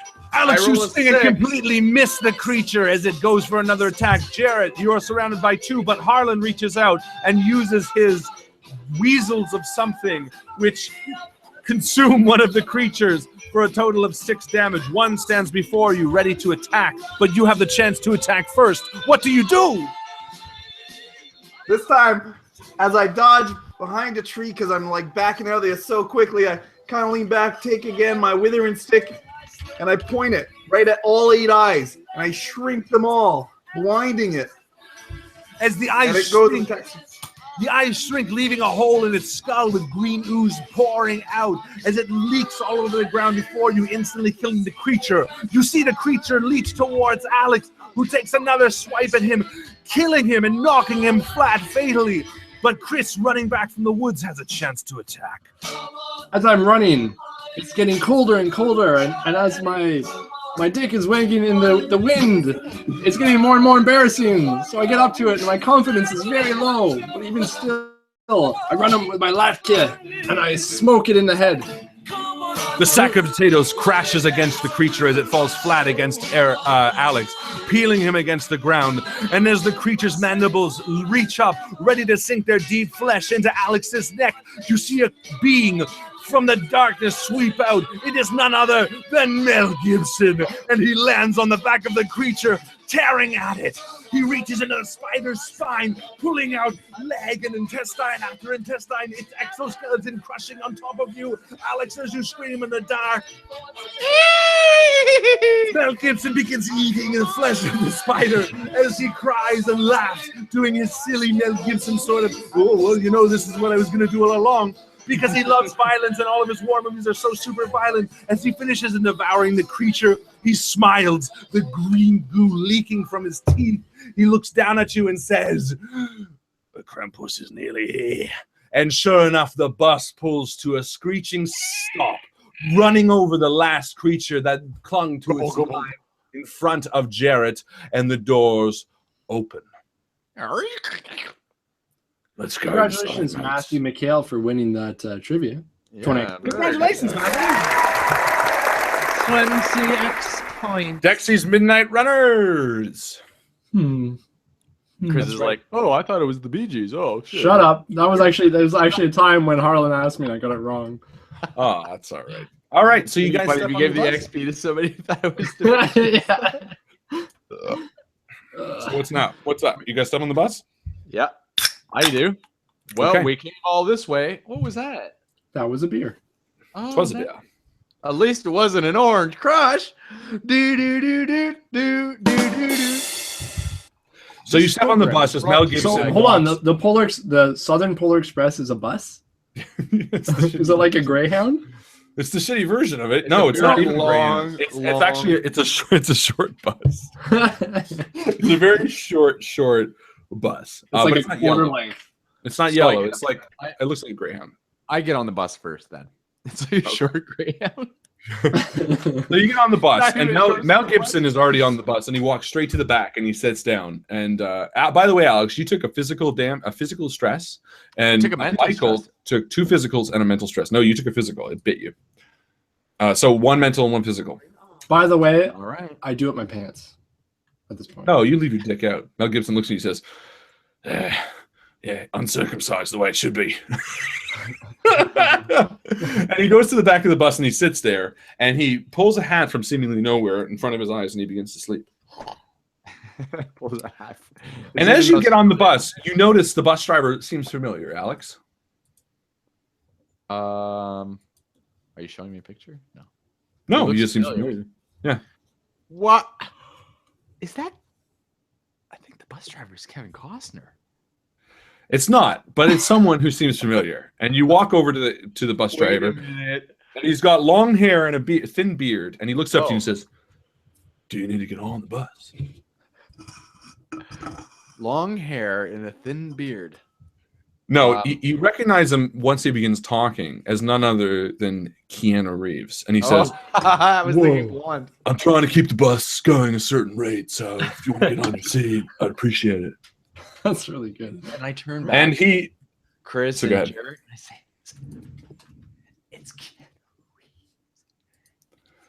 And he says, "If you'd like to have a seat, dude, I'd happily share a story or two." And the bus doors shut as he begins driving the way to the next stop. Oh, you know, the bus begins taking off. You never worked with Mel Gibson before, have you, Keanu? No, dude seems a bit too extreme for me. That's what I was saying, right? It just seems to me like he's a little bit off kilter. Now and from the back you hear a like a long time back. By the way, while the bus is short, as soon as you get on it, seems like it's almost like as long as a train car. You know, it's got many cars. You know, Keanu's a really, I saw a video of you, Keanu, where you actually gave up your seat in New York for someone else on the subway. Was that really you? Of course it's me. You should always give up your seat for someone who can't take it. So good. And he begins driving. And he begins talking to you, Alex, about all of his best movies and what he really enjoys. He says, I just found that The Lake House, while not one of my greatest movies, wasn't entirely bad. The script was a lot better than the shooting schedule allowed. Yeah. I mean, you know what, Keanu? I always appreciate that about you, that you don't always just go for the action. You also go for the script. It's got to be something that I really appreciate. And frankly, wow, Matrix was fantastic. I go, oh shit! And he looks down at the speedometer and he realizes, can't let this baby go below 100 miles per hour. Oh shit! Well, hey guys, a good thing we're in the North Pole and there's nothing to run into. And he starts speeding up and peeling off. And he says, man, you might want to take a seat because this is going to be a long ride. And he kind of gestures for you to take to the back. And I got a pee so you guys can riff between yourselves. Yeah, I'm not going to lie. Like, out of all the non-actors in Hollywood, Keanu's probably one of the best. Yeah. Keanu, I saw him doing his training for his next movie. And it was pretty awesome. No, he's pretty badass. Like, again, if you look at like him as a person, like you can respect that. He's like been throughout the ages, eh? Like there's pictures of him back in the 1200s, Hey Alex, how come you don't like play more on the Invictus stream? Like, you know what, guys, want to see more of you. I know, right? Well, like I told Justin, although he's not here tonight. Oh yeah, we're looking for Justin. Right, Justin. No, I mean we didn't been doing these renovations to our house, living like adult lives. But who wants to be an adult? I know I don't. No, I certainly don't. And I mean I'm sure that a lot of our our fans, they don't want to be adults either. I mean, who does? No. I don't want to be an adult. Did you get anything good from Harlan for Christmas, being the fact that he's Santa? He didn't bring me anything. It's not like he didn't bring me like anything, really. No, he gave me like a couple cards with like drawings on them, and like on the back of the cards was like some shit about a gateway. And he did. He gave me this wedge knife too. Or did I get that? Did I get this tonight? I did. Oh, that's the thing about Christmas. It all just molds together. Yeah, did you you sent that spider back to Harlan's room, didn't you? Yeah, that's right. I got him that spider. It's a good thing he can't hear us because he's at the front of the bus right now. I'm not gonna lie. And as Elijah Wood walks into Harlan's room at the thing, he sees the large spider and he says, We go again, my friend. And he pulls out Sting as it glows in the darkness, and he runs into the He carries it everywhere with him. Sorry, back to you, Jarrett. No, I was just gonna say I'm a little concerned about like the difference between wait, I don't even know what you said anymore. You said molding together instead of like meshing together. And I think that's kind of like maybe there's like penicillin for that. I'm not sure. I'm not really sure how you mold together. So, sure enough, the bus is clambering along, and suddenly you hear it, you feel it begin to break. Oh shit! Oh man, dudes, I have bad news coming. Prepare yourselves. You got another movie? Whoa! John Wick was good. No, it really wasn't. Like good action scenes. I really like John Wick, but more on that later. Some of your best action performances, Keanu. Anyway, he slows the bus to a crawl. Says, dudes, the guys working for the Krampuses are back, and they don't let anybody into his territory unless you pass the test. I'm sorry, dudes. And sure enough, the bus grinds to a halt as a metal shutter zips around Keanu Reeves, and the bus doors open.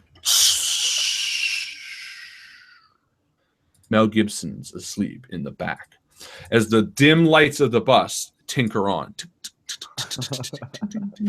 Yeah, I'm not gonna wake that guy. Like, and the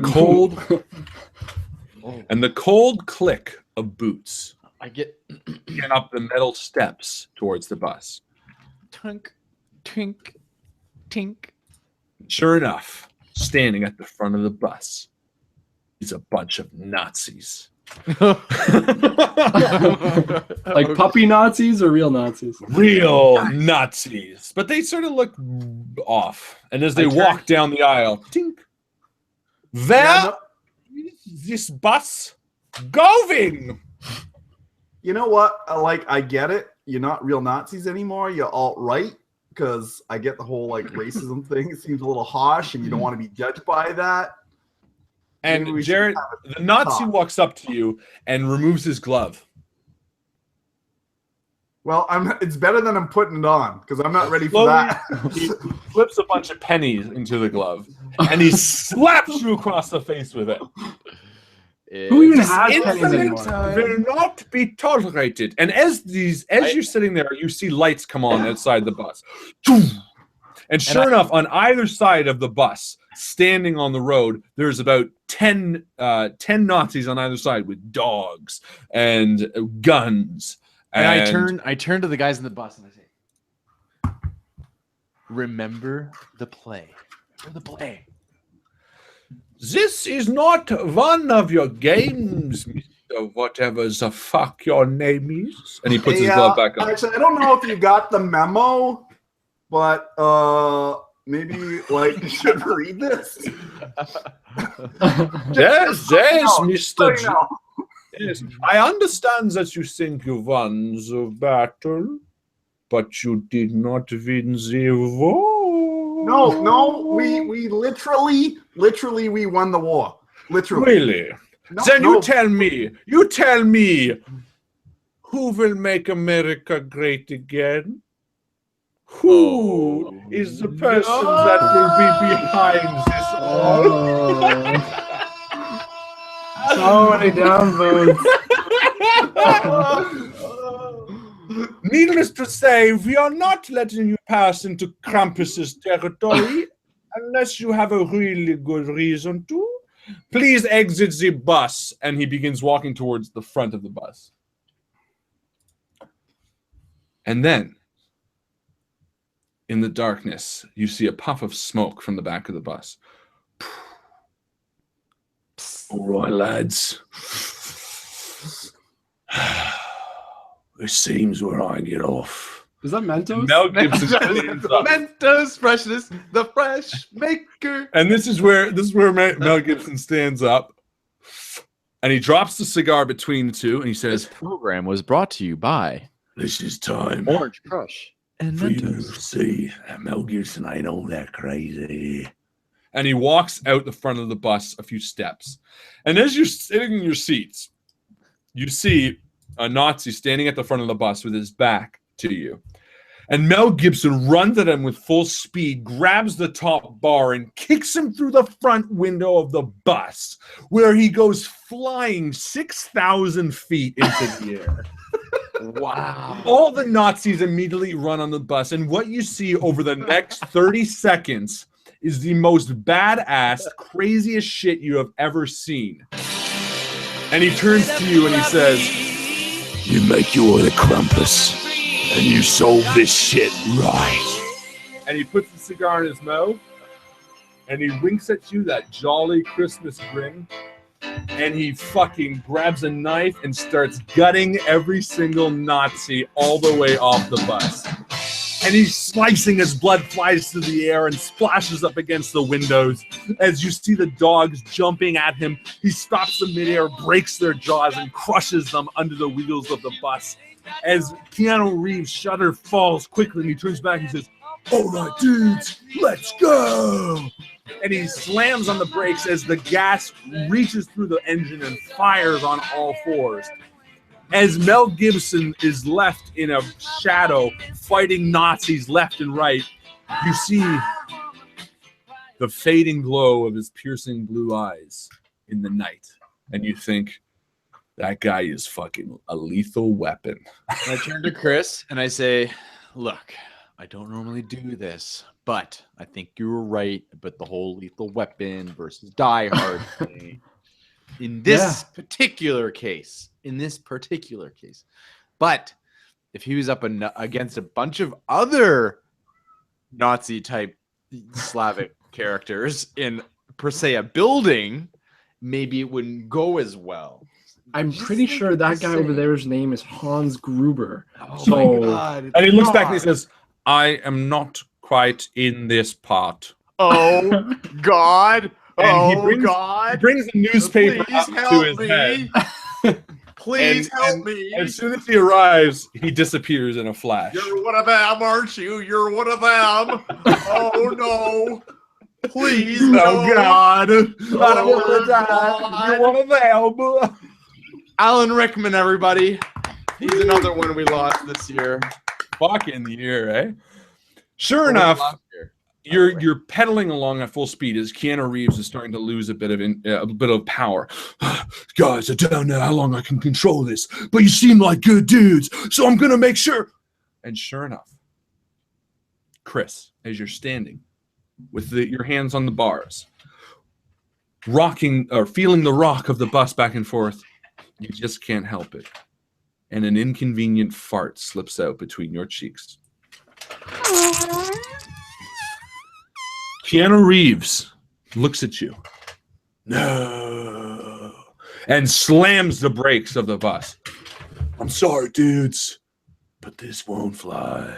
Really, Keanu? He opens the door and the shutters fly up as a massive metal slide about the size of a human just pushes and rounds the corner of the top of the bus until all three of you are pushed out the door.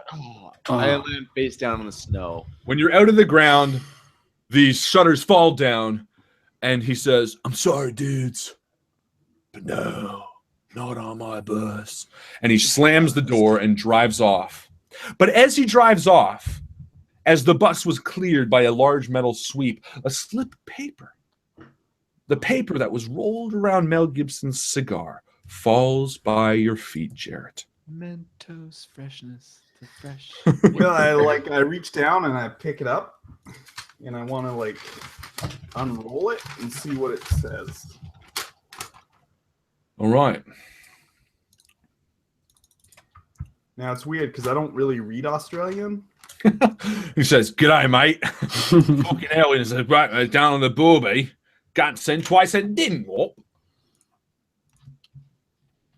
It's as I said, I don't really read Australian, so I'm gonna pass it over to maybe Alex. So, Alex, he hands you the slip of paper. All right. Well, I'll try it with my best Australian. And you read it out loud, and it says the following. We're fine. And it says the following. All right, mates. Try for the pooper and get it right. Yeah? It's what it says. All right, mates. That's not very helpful at all. Aye, mates. Try for the pooper and get it right. All right, mates. Try for the pooper and get it right. Well, I don't know, guys. Maybe he's trying to tell us something. Aye, mates. Something like Try anal for the sex. pooper I don't really know. and get it right.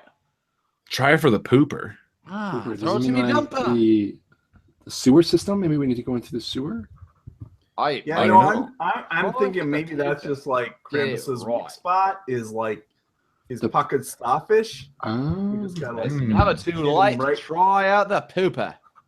Sure enough, as you look around, Chris, you do notice a pretty large manhole just a few feet up the road. Oh, fuck. Maybe we should Ollie. try the sewer. You're So I right. walk up to it, and what does the sewer say? Does it say pooper right on It says pooper dump. it? There you go. I Oh, said, that's look, the it says pooper pooper. dump. Right there.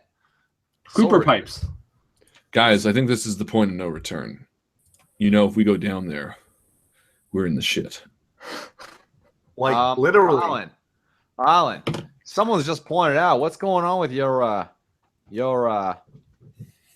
well, what lovely thighs? No, that's not what I'm talking about. What? What's going on with your HP? You're number 7 there.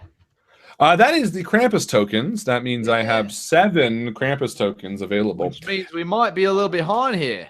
No, believe Aren't me, you there's still plenty to number come. 3? All right. So you stand over the sewer, and you kind of look between each other and decide, well, is this the way to go? As Chris walks off to take another pee. Well, I don't know, Jarrett. What do you think? Well, actually, to be honest, not really a fan of going down there because of all the fucking things you'd be breathing in and shit. Like literally shit. But if it's like if that's what it's talking about, go right for the pooper and get it right. Maybe we feel like, you know, we gotta go in there and then there'll be like a choice of directions and we gotta take the right. I agree. So, I think it's pretty much settled. We have to go in the pooper. Yeah, no, I think I can give Chris my light here and we'll let him go first because I think that would be the right action. And I think he volunteered for it. Yeah, so Chris What do you bends consider? down, and with all of his might, he pulls the top off of the oven. Actually, Man, I'm a little concerned here. Actually, Chris, did you ever do up your fly or are you still like hanging? Because He did. He got back on. Okay. No, he for sure did.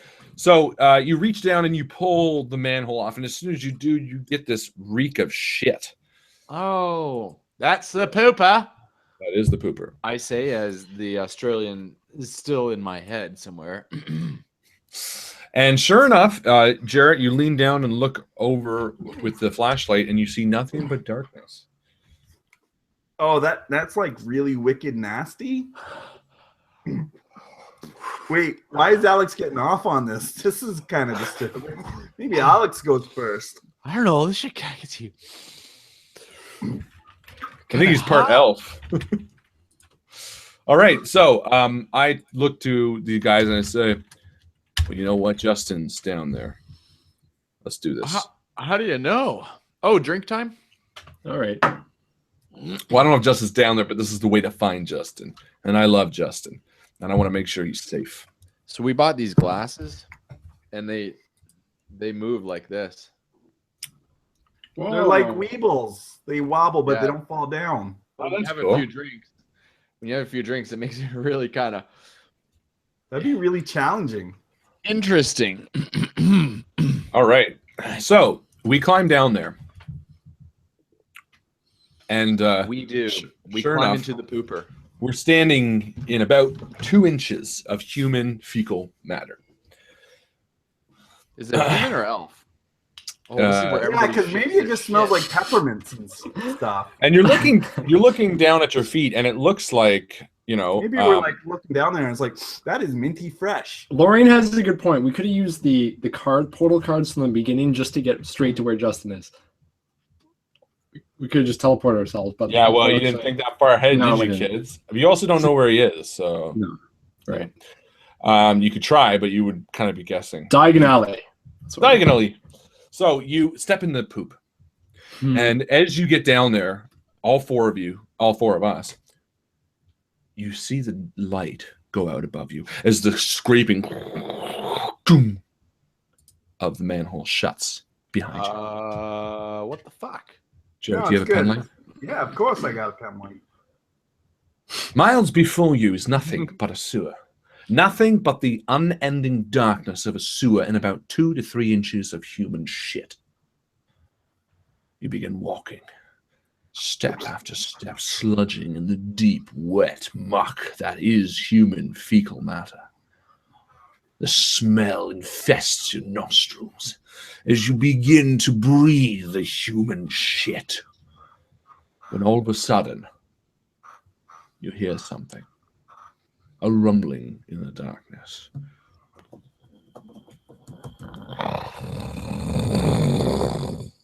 Someone's clearing their nostrils. I can hear. But nothing comes. You continue on. And after a few long days, after about an hour of walking, you see something. At the end, Yeah. you see So hungry I in can the eat like a load of distance, shit.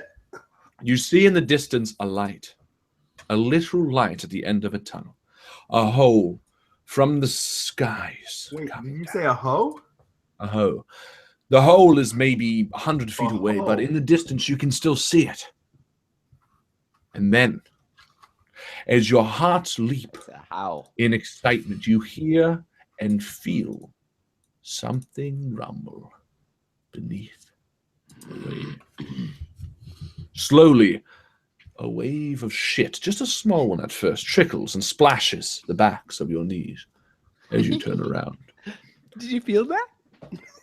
Behind you is nothing but darkness. But as you turn back towards the light, a creature emerges.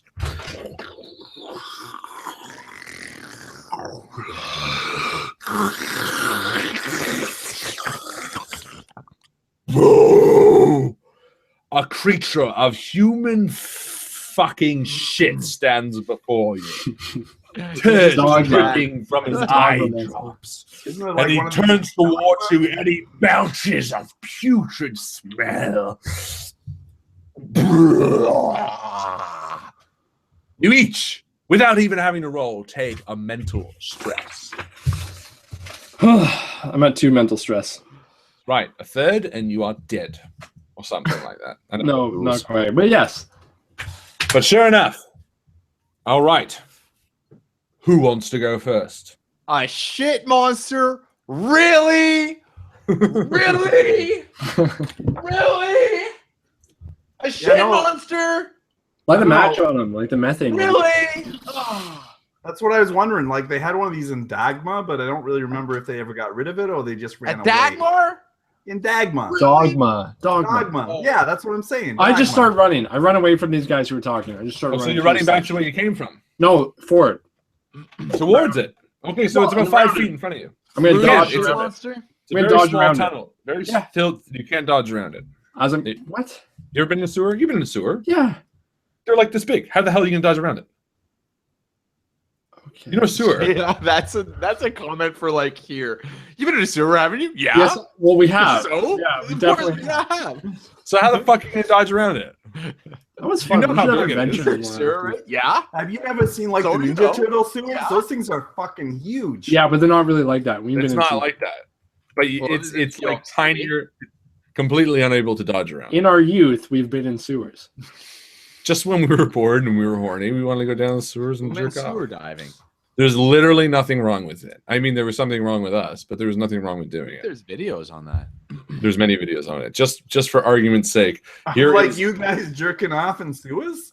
Do you have you pictures? know of what? it? There's nothing wrong with that. Now listen, this is what it looks like when you're in a sewer. Is this us? Yeah, this is the video. Look at young Chris. Oh my god! Look at my hair. Look at my- Hey, that's so like back in sexy. his like Frodo days. Oh, it's so sexy. Here, There's there's your one manhole to me. cover. Here's the size of sewer that he wants to dodge around, just for the record. Hold on. That's what he wants to dodge around. That was pretty spooky. That was fun. is very spooky. I That miss those there's days. barely standing room, and he's gonna dodge around this thing. I want to watch us walking. The shit monster is not standing upright. Like this is in the middle of like a town. There's like Yeah, look, that nighttime. how the hell are you gonna dodge around that thing? Yeah, well, I'm sure that like Antarctica has like a very extensive sewer system. No, in fact, they have an even smaller sewer system now. It's probably actually just a sheet of ice. Out of boredom, the creature attacks the three of you again, and this time he misses Alex, but he hits Chris and Michael for 1 physical stress each. What does he hit us with? Shit, human shit. In fact, it flows down your throat and begins choking, and that's you really a had problem. to ask, Chris. You really had to ask. I just What wanted did he hit us the with? scenery described. Oh, That's right. That's fucked. All right, now because you wasted so much time, you can go again if you want. But as you're waiting, Aisha. Chris Long's weather effect comes into play, and a tidal wave of shit comes from behind you and splashes you. Oh, I remember that from X-Files. Splashes you into the creature of shit. Let's And you- get out of you the sewers. Splash into it, and it begins mawing at you. I start running the other way. Let's run out of here. Okay, you mean run out of it. Yeah, like, but if it's like actually like clawing at us, is that like a bad thing? Unless it's like got bits of corn and stuff stuck to it, maybe that like. It's got dehydrated corn, which is very difficult. Because This that'd is be all exactly like, what I'm lovely. picturing. This is exactly it. This guy. Oh fuck! Where'd he go? All right, Bjorn gave you a gift, Alex. Out of the darkness, you see a bag fall into your lap. Who gave Oh. me this? Bjorn. I need you. Hold on, I need you to get your song. That doesn't count. Just wait. Let's do this again. You get to roll again. There you go.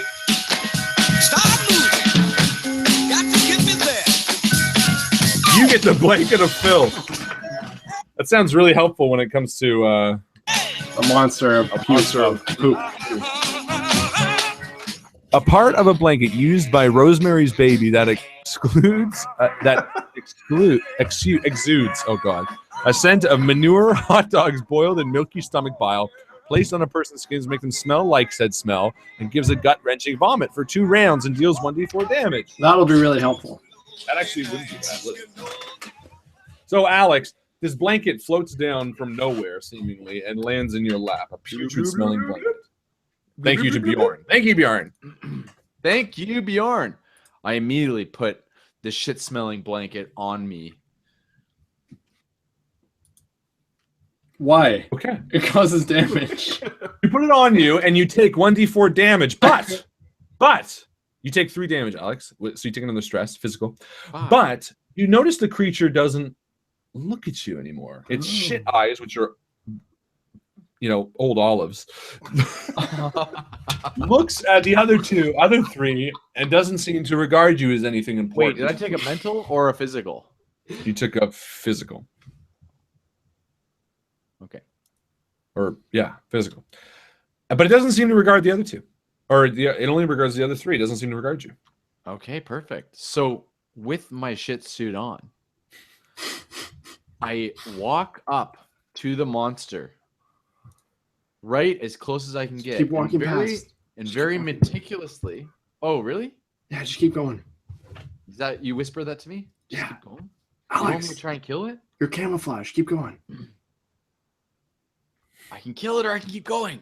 Keep going. We'll cover ourselves in shit. Kill it! Okay, so I'm a I don't know player. what to do here. Kill it! Kill it! Yeah, If you can kill it. I'm gonna go. die. Sorry, Chris. I'm gonna go with my original. I very meticulously pull out my wedge knife. What is it called? This is a big butter knife, Yeah. wedge hammer, big cheese knife. Yeah. And I. Oh, doesn't it do extra damage if they're smelly? Yes, it does. Oh my Good goodness. memory. Cheese knife, industrial sized dagger. It's almost like you planned this. It's almost like I read it. One d6. So I jam the knife. I take it like this, and then Yeah. I put it backwards in this hand. So give me a then I 1d6 go like- roll. This. Give me a 1d6 roll. He's got 85 health, so 4. 4 plus Like 1 because he's 4. smelly. So 5 5. damage. So he's not even remotely bloody. No, I'm kidding. He dies instantly. As the wedged hammer, the smell, the knife notices it, and it reeks, and the two sides of the shit monster pull apart. Getting away from the smelly knife. Yes. And from behind you, you hear and feel the wave of shit. You feel a second coming of a wave of shit coming from behind you. The second wave of Chris Long's weather effect coming, but this time it feels harder. A frozen pile of shit waves against you. You need to run. Everybody roll a 1d6. Target number 4 or under to get to the exit before the wave of shit hits you. 1d6, everybody. No, including myself, because I'm a character. Oh, yeah. Oh, 4 or under? 4 or under. Miss. Success. Chris. Super success. Success. So, Alex, you're the only person that gets hit. The wave of shit smacks against your back, cracking it under the pressure as you are pushed towards the thing. You manage to grab the bars, but you take another physical stress. How many physical stresses is that? How many is that, Alex? I'm on your time. At 3. Wait, physical stress? That means you take a trauma. Okay, Your look. trauma is a broken leg. This is what I'm looking at, just for everybody's own knowledge. Yes. So now you take Okay. a trauma. So does this mean I go 1, 2, 3 here, and then Yeah, 1, now 2, you 3 do. here, and Yeah, then exactly. 1, 2, 3 here? I'm dead. Yeah. But you take a trauma. You write down next to number 1 a trauma. It's going to be a broken arm. Okay, Paul Bernard says re-roll the 6. Now I think that if I roll a 1, I have to re-roll the 6. Like No, if you roll the a 1. 6, you re-roll into 1. So is there someone? Did someone roll a 6? Alex did. did. Yeah, so re-roll. Oh, so you get the 1 automatically. Well done, Bernard. So there you go. Alex is a 6. So you're fine, Alex. You didn't take that last trauma. Your arm is not broken. You are lucky. Hey! As we climb out of the sewer, the smell begins to dissipate, and we leave the sewer standing before a dark and crooked castle. Up a small hill, you see the visage of a creepy, almost ancient castle and a giant cave. And I turn to the guys and I Stand. say, "Do you see that visage?" What's up, Visage? Yeah, I think it's like when they got the muscle. Eroica. And as you stand before the castle, a chill runs through your spine. What horrors await you in the castle of the Krampus? But the truth is, Justin waits for you inside, and you cannot wait to save him. For if you should falter, nothing will save you. You walk up the stony path towards the front of Krampus's mansion, and as you enter the front door, you see a figure. A figure that stands on a platform above a wide open courtyard. A figure you know As the Krampus. He looks down at you, and you realize suddenly as the doors lock behind you that nay, you have not caught the drop on the Krampus, but rather he has caught the drop on you. 3 large golden doors stand before you, each with a sinister image carved into it as you look up towards the Krampus, and he smiles a sinfully indulgent smile at you. Lightning cracks in the sky behind him as he leans towards the railing and down into the pit in which the 3 of you stand, and he says, Welcome to my design. I have your friend Justin, and should you wish to save him, you must pass these 3 rooms of horror. Should you survive, I will give you but 1 chance to save him. Choose wisely, for not all doors will have an answer, and I bequeath upon you the power to determine who holds it. As the Krampus turns his back to you, he sheds his silken cloak.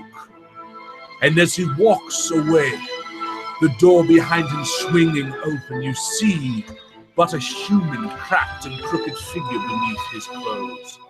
Nary does he show his face. And as he exits the platform and bathes you in darkness, you see the 3 doors before you, beckoning you to enter.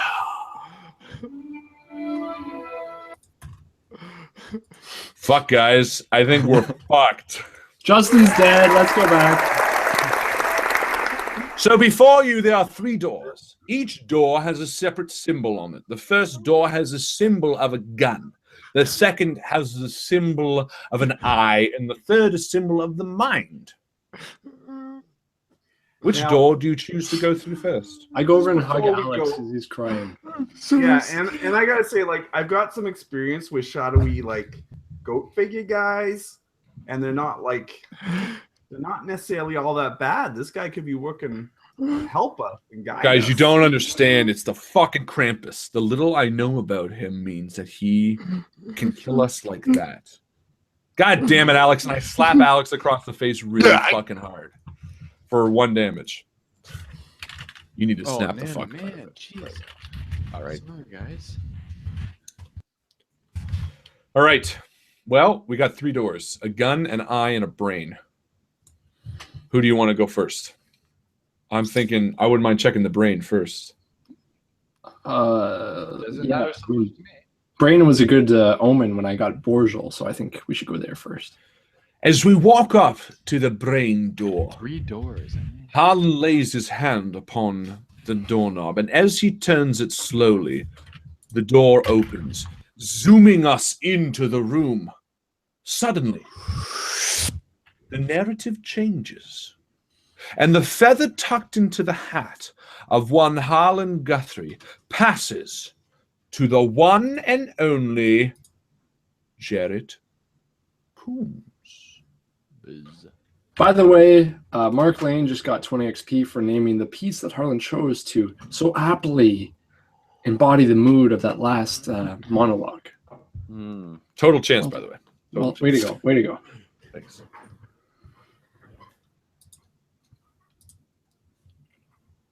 So there you are, standing in front of a set of double doors with a picture of a brain. What do you choose to do? I open the door. You open the door and looking straight ahead.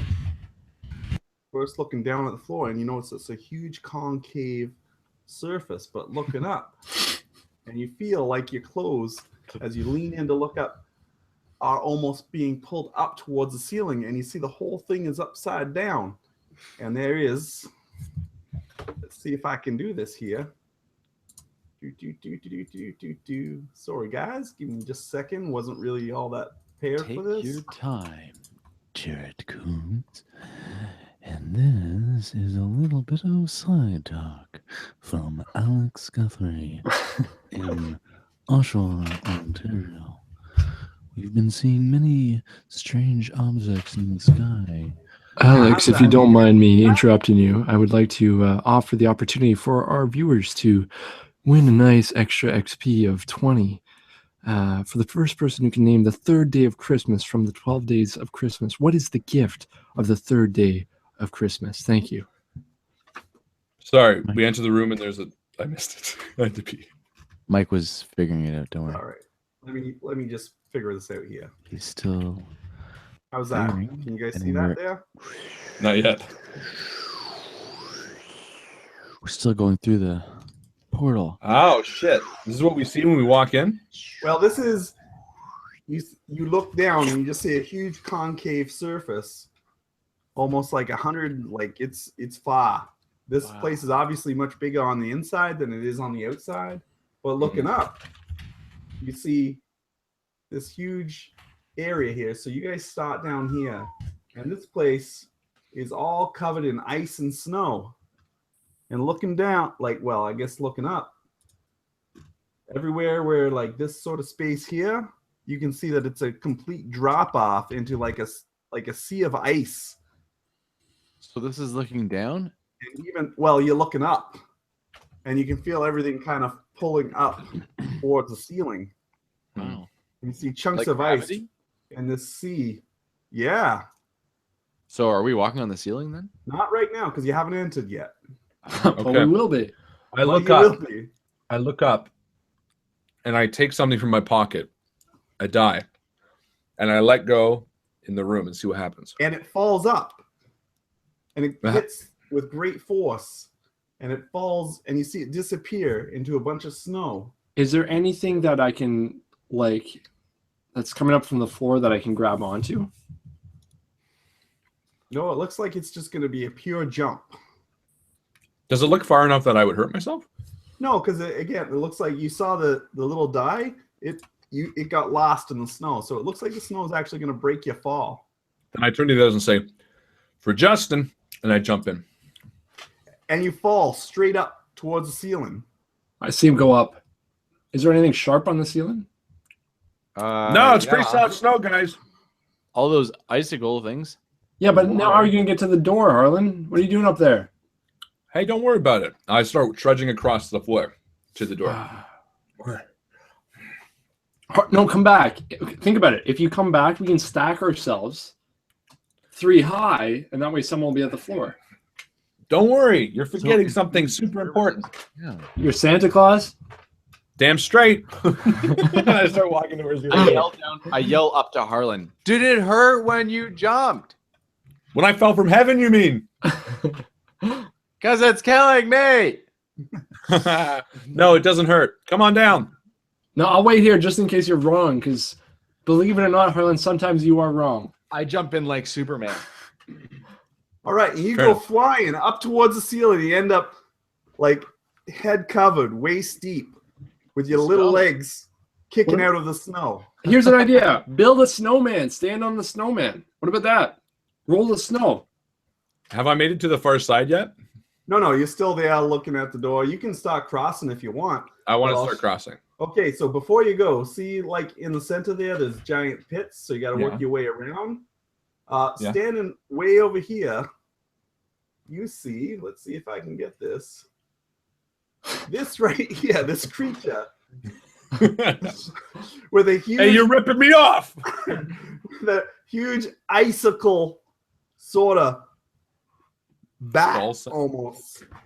Oh, And you shit. can see he's standing by a pile of like icicle snowballs, and he picks one up. He's like, ho, ho, ho. And he tosses one into the air, and he bats it, and it goes straight towards you. Oh, fucking misses. shit. And he says, ho, ho, you do not cross here. All right. We can't cross here. Let me think for a second. How do we beat a snowball pitching half minotaur, but the other The side? Santor. Santor. I think for a second. And Okay, just so you guys know, this little thing here, totally inspired by my nephew Kyle, Chris's older brother, because this is what he got me for Christmas. It's like- I'm really not All right. sure how I feel about that. Kind of disturbed. so I hold my hands up and I'm kind of like, whoa, Chris, any idea here how we can do this? Build a snow fort. Protect yourself. All right. And I get down and I start building a snow fort. I'm down for that. All That's a right. cool idea. I help because I love snowboards. Me too. What is the centaur standing in? He's just across the hall from me. He's across the hall, and what you can also see is you can see a stairway that goes up. And you also see, as you look around the room, right behind the Santor is a huge screen. And then flying all around is this little tiny mechanical little creature. What is a little creature, like a wind-up creature, or Well, it kind of looks like a wind-up. It's got a big key in the back. nice? But you also see it's got big googly eyes, which you can see are actually cameras. All right, I take Borgel out of my pocket, even though he's covered in blood from who did I kill? A werewolf, a little boy brain blood. And I throw it across and try to hit the centaur. Okay. You leave Santa alone. I throw it to hit him. Oh, sorry. What are you throwing? You're throwing Borgel? Yeah. All right. So go ahead, and you can. Apparently, I rolled 4 die because I felt that's right. Did you? And they're all successful. Well, now keep in mind that the 2 2s cancel each other out. Yeah. But I'm still successful. But you're still successful, so that's fantastic. And you actually hit the centaur, and he backs up a little bit. He's like, "Ugh."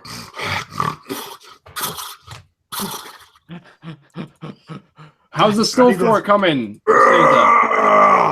And just then, over on the sides here, over here and here, you can see these angry snow means pop out. Let me just show you right here. Oh, no. And they start creating little snowballs that they're going to start chucking your way. I've been gathering snow for a very proper and massive softball-sized snowball, something I can grip still. And I'm just building a fort. It's still got some meat in it, and I give it a good lob, and it's got some good weight to it. And so I give it a good throw and a good lob. It's got some good trajectory. Trajectory? It's trajectory. That's the second one you call me on tonight, Mike. Come on. Got some good trajectory. Yeah.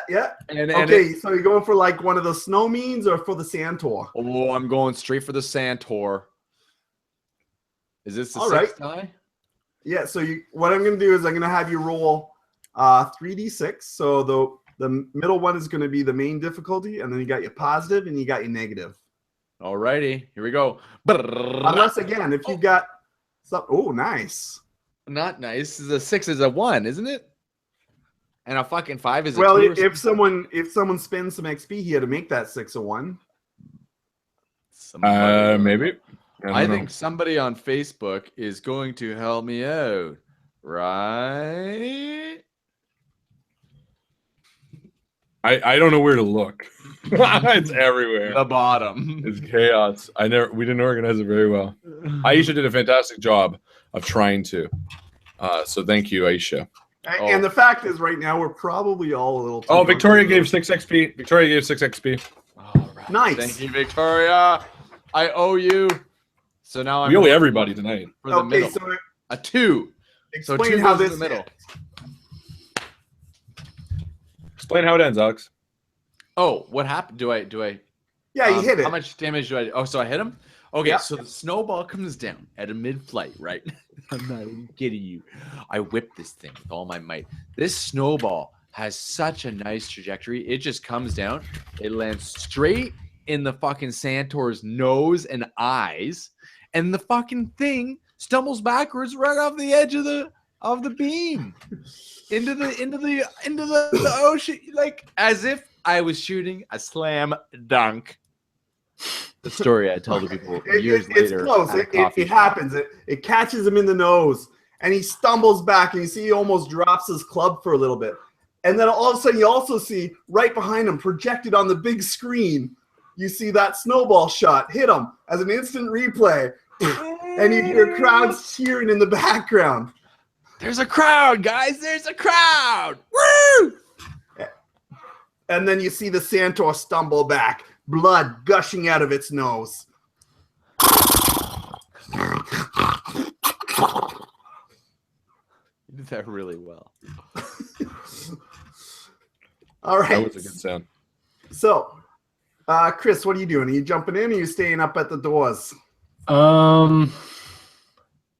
Yeah, I think I'll jump in. So I'm going to go jump towards Harlan's snow fort that he's made. All right. So what I want you to do, are you going to try to flip so you land on your feet, or are you going head first? I'm fine with head first. Snow. All right. So you go in, covered in snow, little feet dangling. Good thing I'm doing that when my camera doesn't see, but it's really good, the effects I'm doing right now. You guys are missing a fantastic show.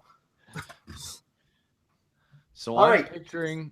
So what This- we got right now is Holland's building. Chris jumps in. Alex throws the snowball and hits the Santor right in the nose. Where are we standing here? I'm thinking You these guys are down.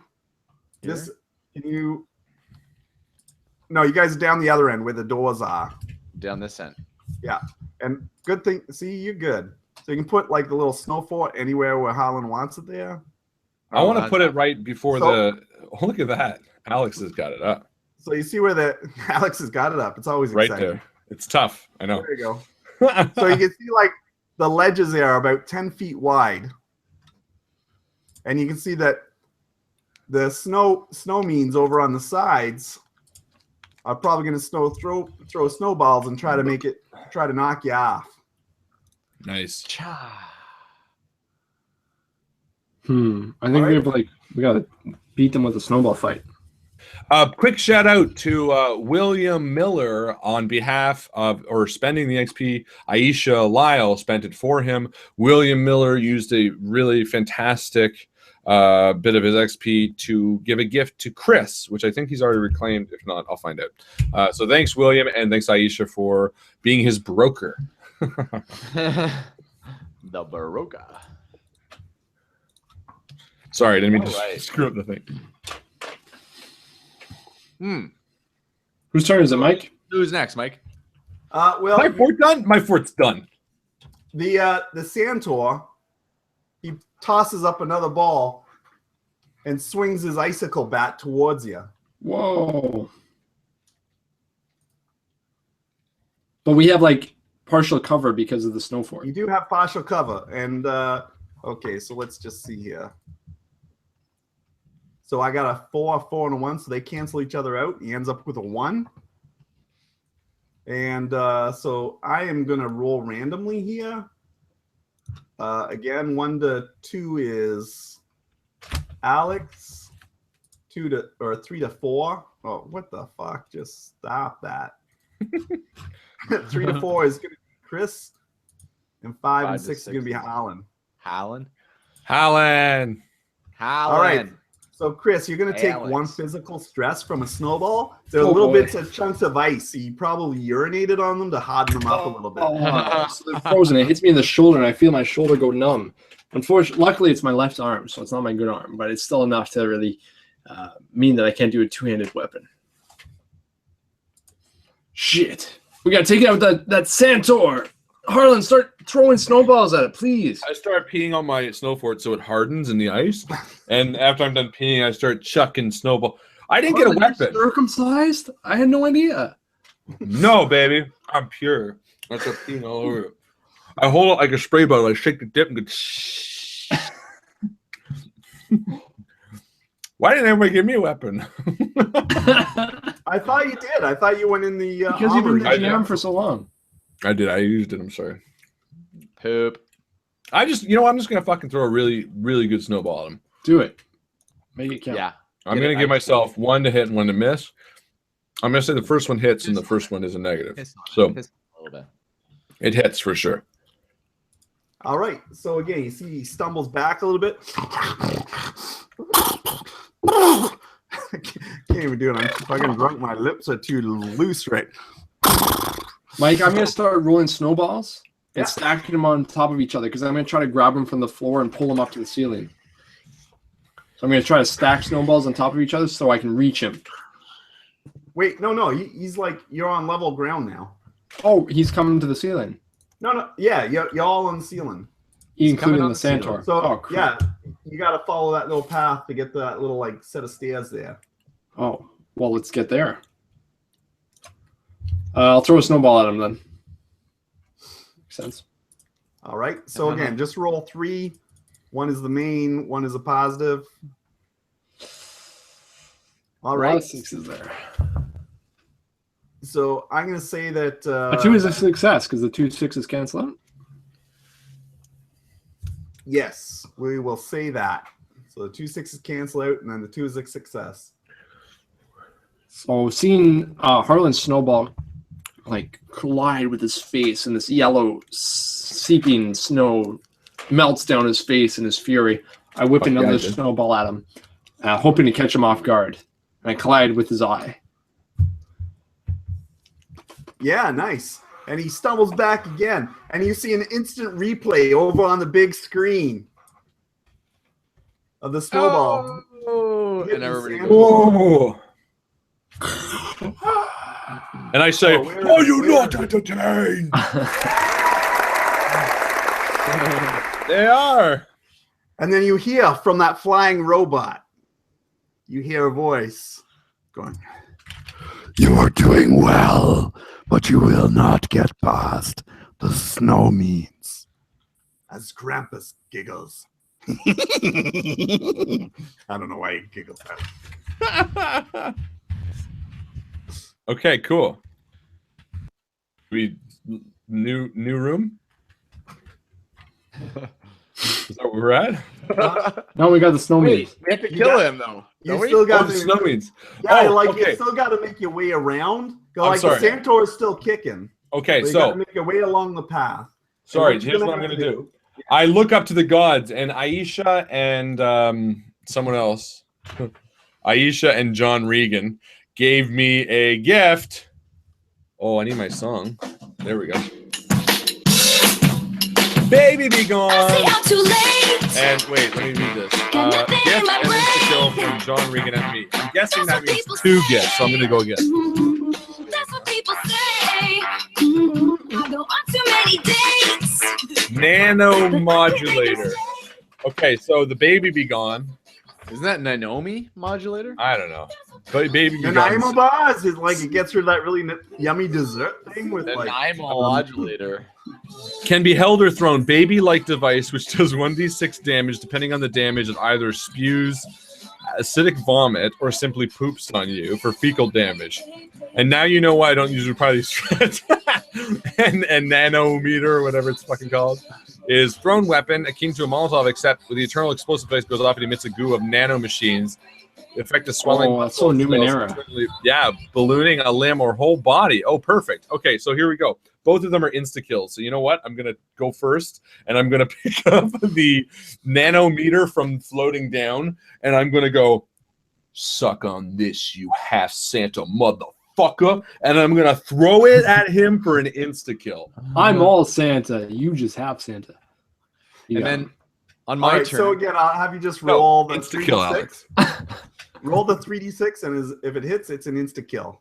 Better be 3, 5, 3. I think of 3 hits. So I don't know. Well, it'd be like yeah, it would, but you got the negative and the positive that cancel out, so you got the 5. Then that obviously hits Charity. 2. and I try to work with the psychology of the Santor, and I say, all of the other reindeer used to call your names, huh? He's a So is Santa it- Claus reindeer? Yeah. He's a Santa. He's a Oh. Santor. So Obviously- yeah, it looks like the nano thing is gonna miss, but hearing Alex's voice and realizing you see a single tear run down, and he actually leaps into it and gets caught. He commits suicide. This is not how I wanted to live. They never let you play any games. Oh my god. And he starts clawing his way down, and he falls into the ice sea. And is as he impaled falls- on shards of ice. I whip out Chris's dick and start peeing for him. I'm like, yeah, that's right, bitch. Oh, And I oh, what are turn to you doing? Oh, okay. I don't have any left. I don't have any left. Please stop. Yeah, or that's keep right, going. Whatever you buddy. want to do. That's fine. Awkward. And then again, you see that on the big screen, a big instant replay of this Santor clawing his way. No, this is not how I wanted to live. And an awesome laugh track, I hope. Yeah. Why, there sure would be. Almost like Did you guys both have it at the same time? And you are instantly transported back to the front floor. Sorry, we're instantly transported back. You are, however, all going to take one physical stress as your body realigns and gets used to the reverse gravity.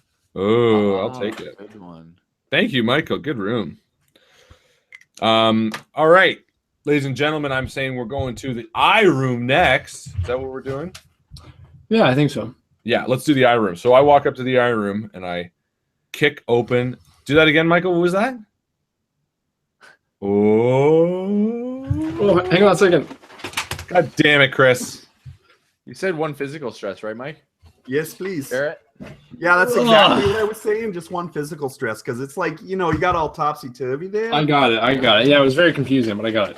All right, and then as we kick open the door, we look badass, dude. And we're like, yo, let's go fucking kill some motherfucking Krampuses. Ain't nothing can hold us between us and James.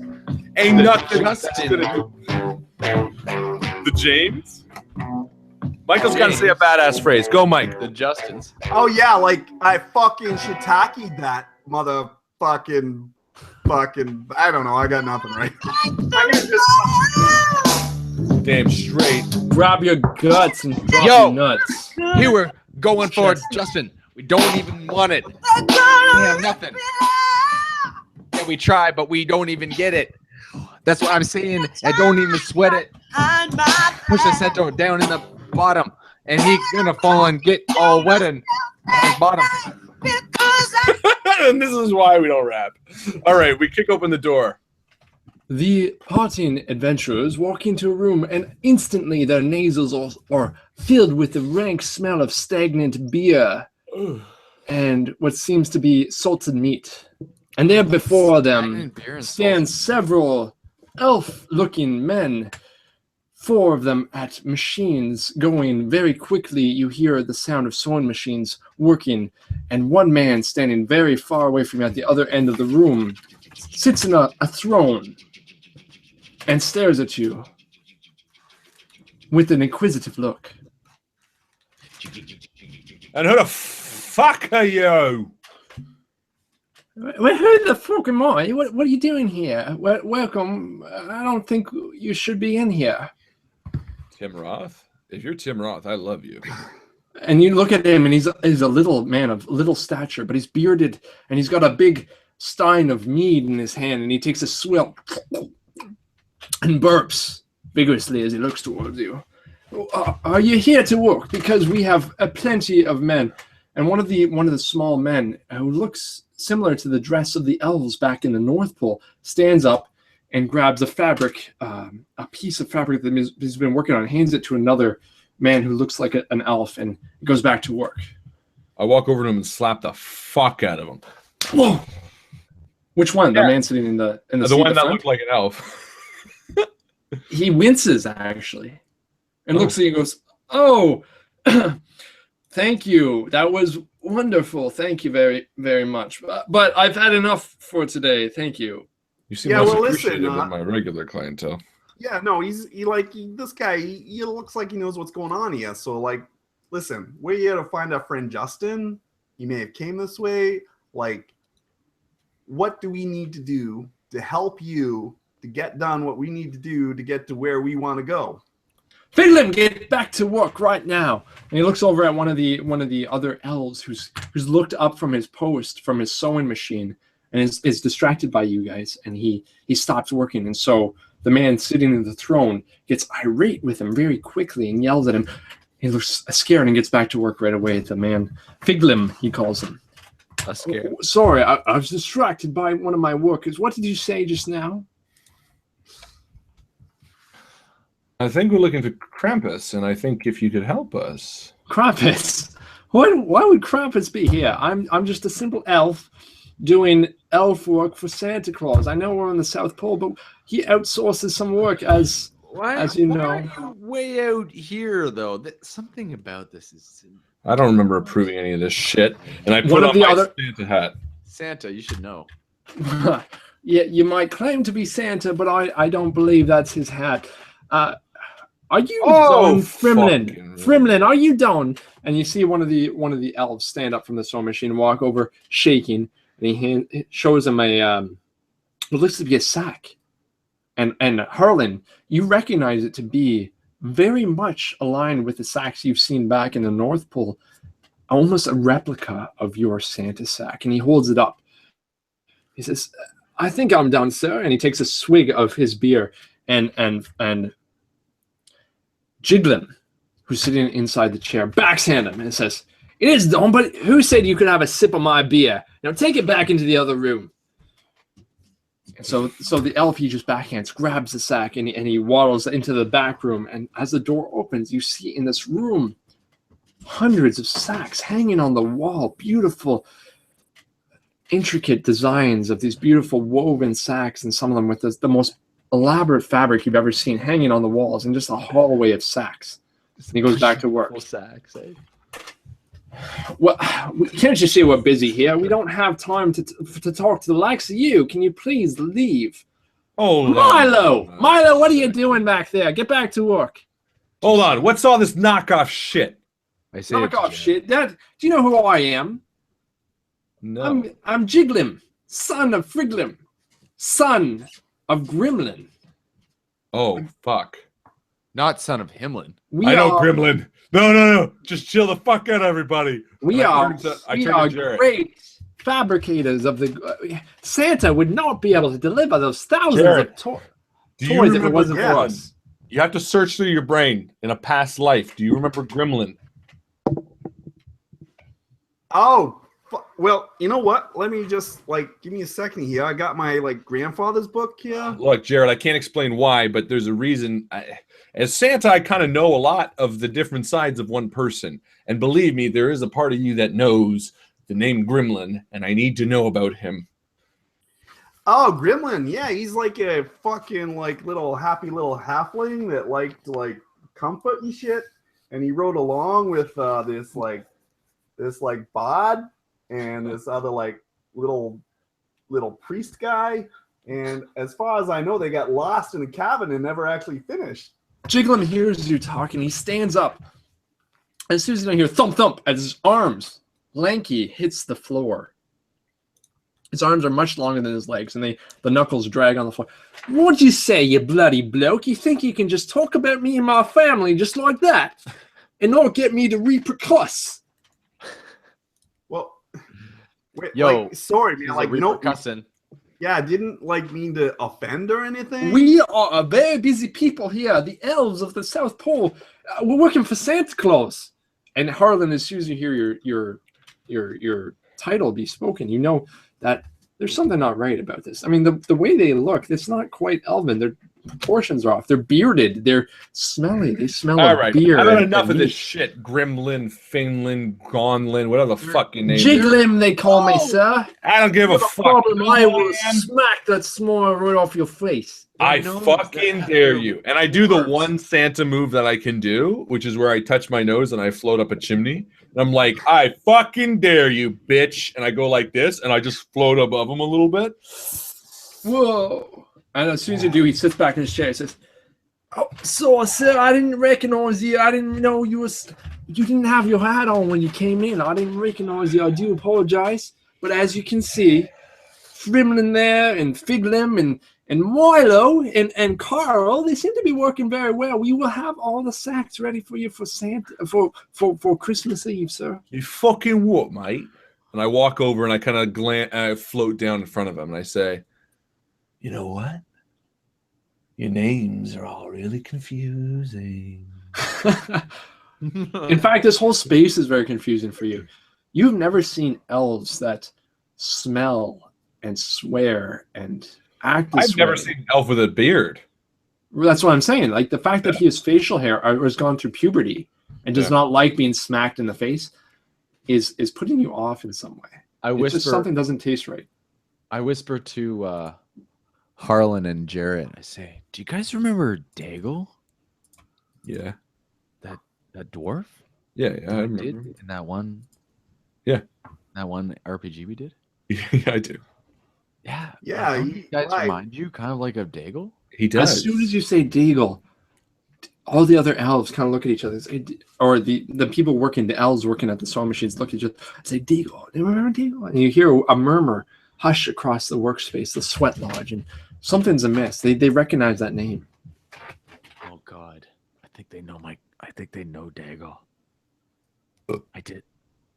Well, you know what? I'm about sick and tired of this. And Victoria and Jason Jordan Brazy gave me both a roll in the hay on the wheel. So I'm going to quickly draw from my Santa sack, which I've secretly kept between my legs all this time. Yeah, it's that Santa sack. I just need an okay song to draw to. I'm sorry. And go.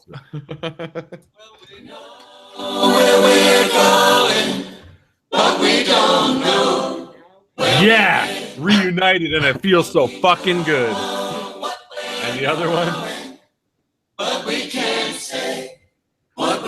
Oh, I got that shit. I need a fucking better song. Okay, I gotta find something Just more. spin the fucking wheel. I did. Nanomeyer and Borgel. So Borgel pops down on my hand, and I missed him so much. And I remember Brainy Jack's life already. And the nano modulator, which I used last time, is back in my hand. And I use Borgel, and I read his mind. What are you thinking, bitch? You see Jigglim contort a little bit, and his lanky arm goes to his forehead, and he says, "Get out of my head!"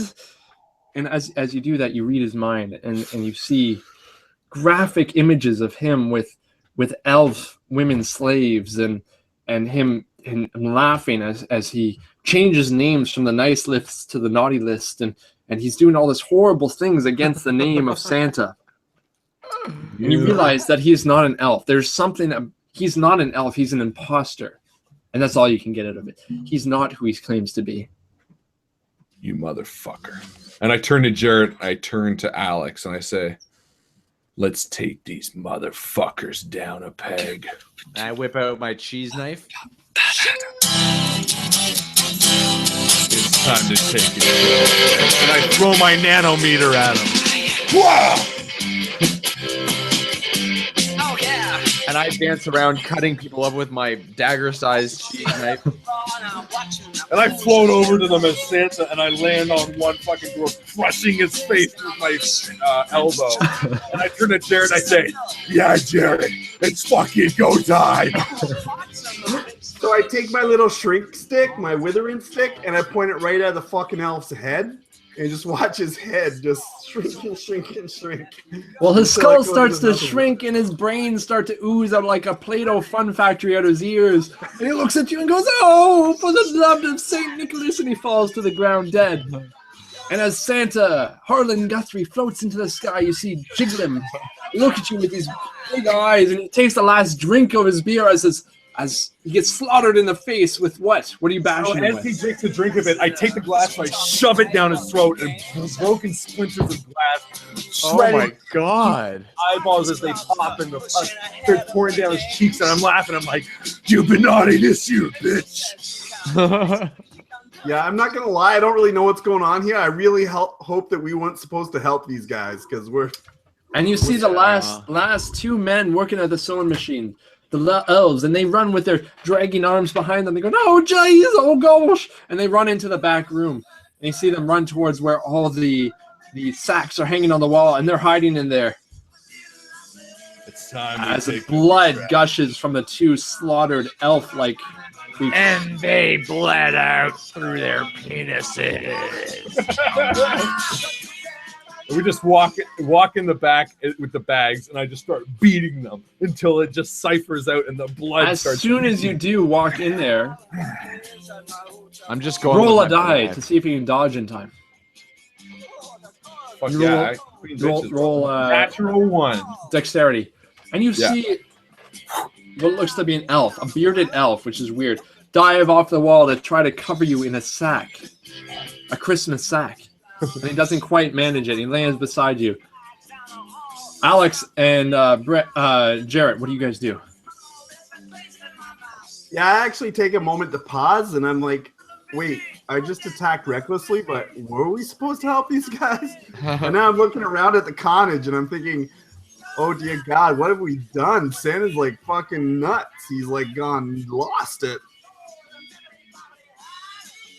And I look at Jarrett. And hold on a second. Paul Bernard says that 1 becomes a 6th. He wants to spend his points in the reverse. Oh no! So Harlan, As you Paul's walk angry in, because you guys got rid of you just Lacey. see beard, a black beard, and, Don't and take a it out on red me, Paul. suit, and darkness as you're enveloped in this sack. Oh shit! And you feel yourself being dragged across the floor and hung up on a hook in the corner. Oh shit! Oh fuck! And there beside you, in the sack, you see what appears to be an elf. An elf with a lute. And on the lute, you see inscribed the words, Beetle the Bard. And just bones and a lute. And it looks at you. And you're stuck in the sack. Alex, what do you do? I take the loot from him. That's Harlan. Harlan's in a sack. He's been taken by this elfish creature and put in a sack and hung on the wall as you walk in. And there's two elves in there holding sacks ready for you. Well, yeah. I immediately go crazy with my wedge knife, my giant cookie knife, and I kind of start whipping around in a very majestic fashion. And I come in and I say, "Look, guys, your beards!" And I like immediately go, "Shoot," and I chop off both of their beards. Those beards, that's where they get their power. As soon as they cut off their beards, with the sound, with the music, I start cutting all of their hair around their head. Oh no, my power! You are taking my power away! And they crumble on the floor. They're all I take the shaven down. withering stick. Can you start aiming on the ears? 3d6, please. And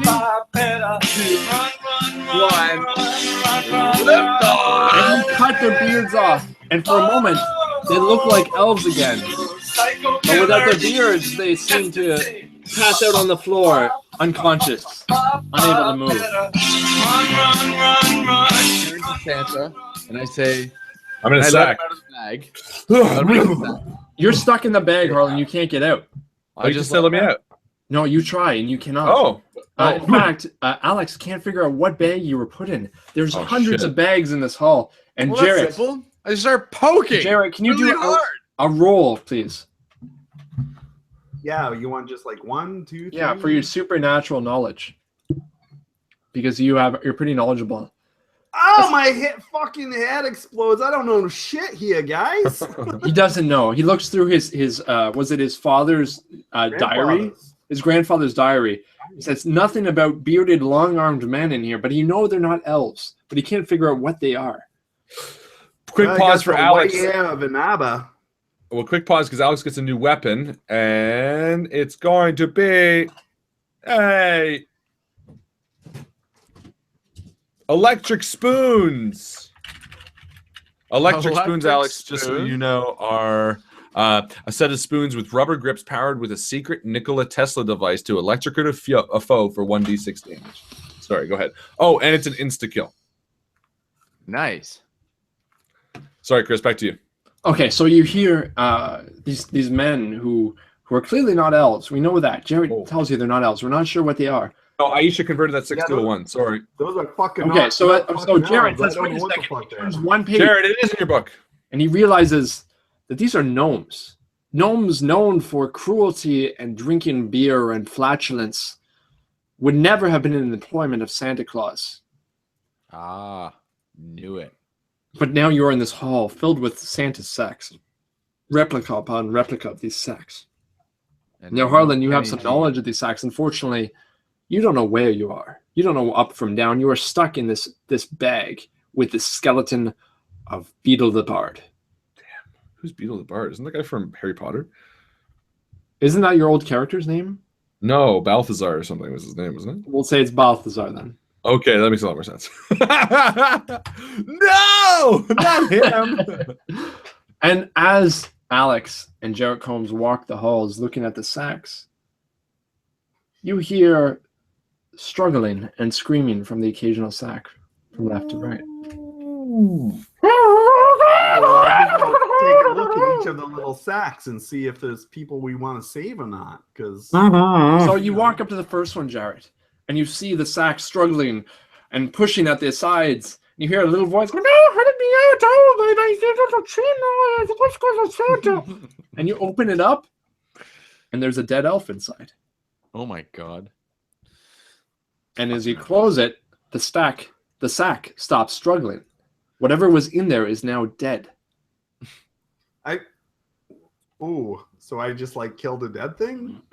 Well, it that's good. wasn't dead to begin with. All right, so we keep going, looking for Harlan, because it's not the first time I've had to inspect his sack. Harlan, are you doing anything? Yeah, I'm like, don't open the fucking sack. So I continue. We're still looking for Santa, right?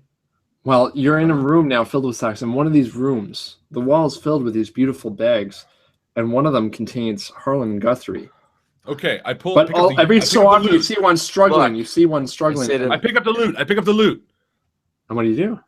And I play a song on it. And Alex, as you're walking through the hall, you hear a song. What song do they hear? The song that Alex would recognize as me without a doubt. So you hear a lute, and it reminds you of the name Barnabas for some reason. Second time in one night. Maggie. I just started playing that. Maggie May. And I start searching through until I find the vibrating. And as you open up the sacks, No! dead elf after dead elf after dead elf. He didn't open it up. I'm just trying to get his attention. Yeah. Okay, so you can find the sack that Harlan Guthrie's in, and you hear. And then I him hear playing. him. I go, "Can you hear me?" Oh, I can you know hear you. You know what I do even better? I stop, and I call him back. Return number. Alex. Let's see. I have his number. I get reception. Let's see what happens. Oh my god, can we hear you? Hello? Hey, I'm in a sack, but don't open it. You'll kill me instantly. Thanks. Well, what sack are you in? I'm in the one that was playing Maggie May, remember? Oh, but don't open it. No, I think when you open it, it instantly kills anything that's in it. So, take it down and then, cast them out. Okay. Fair Cool. enough.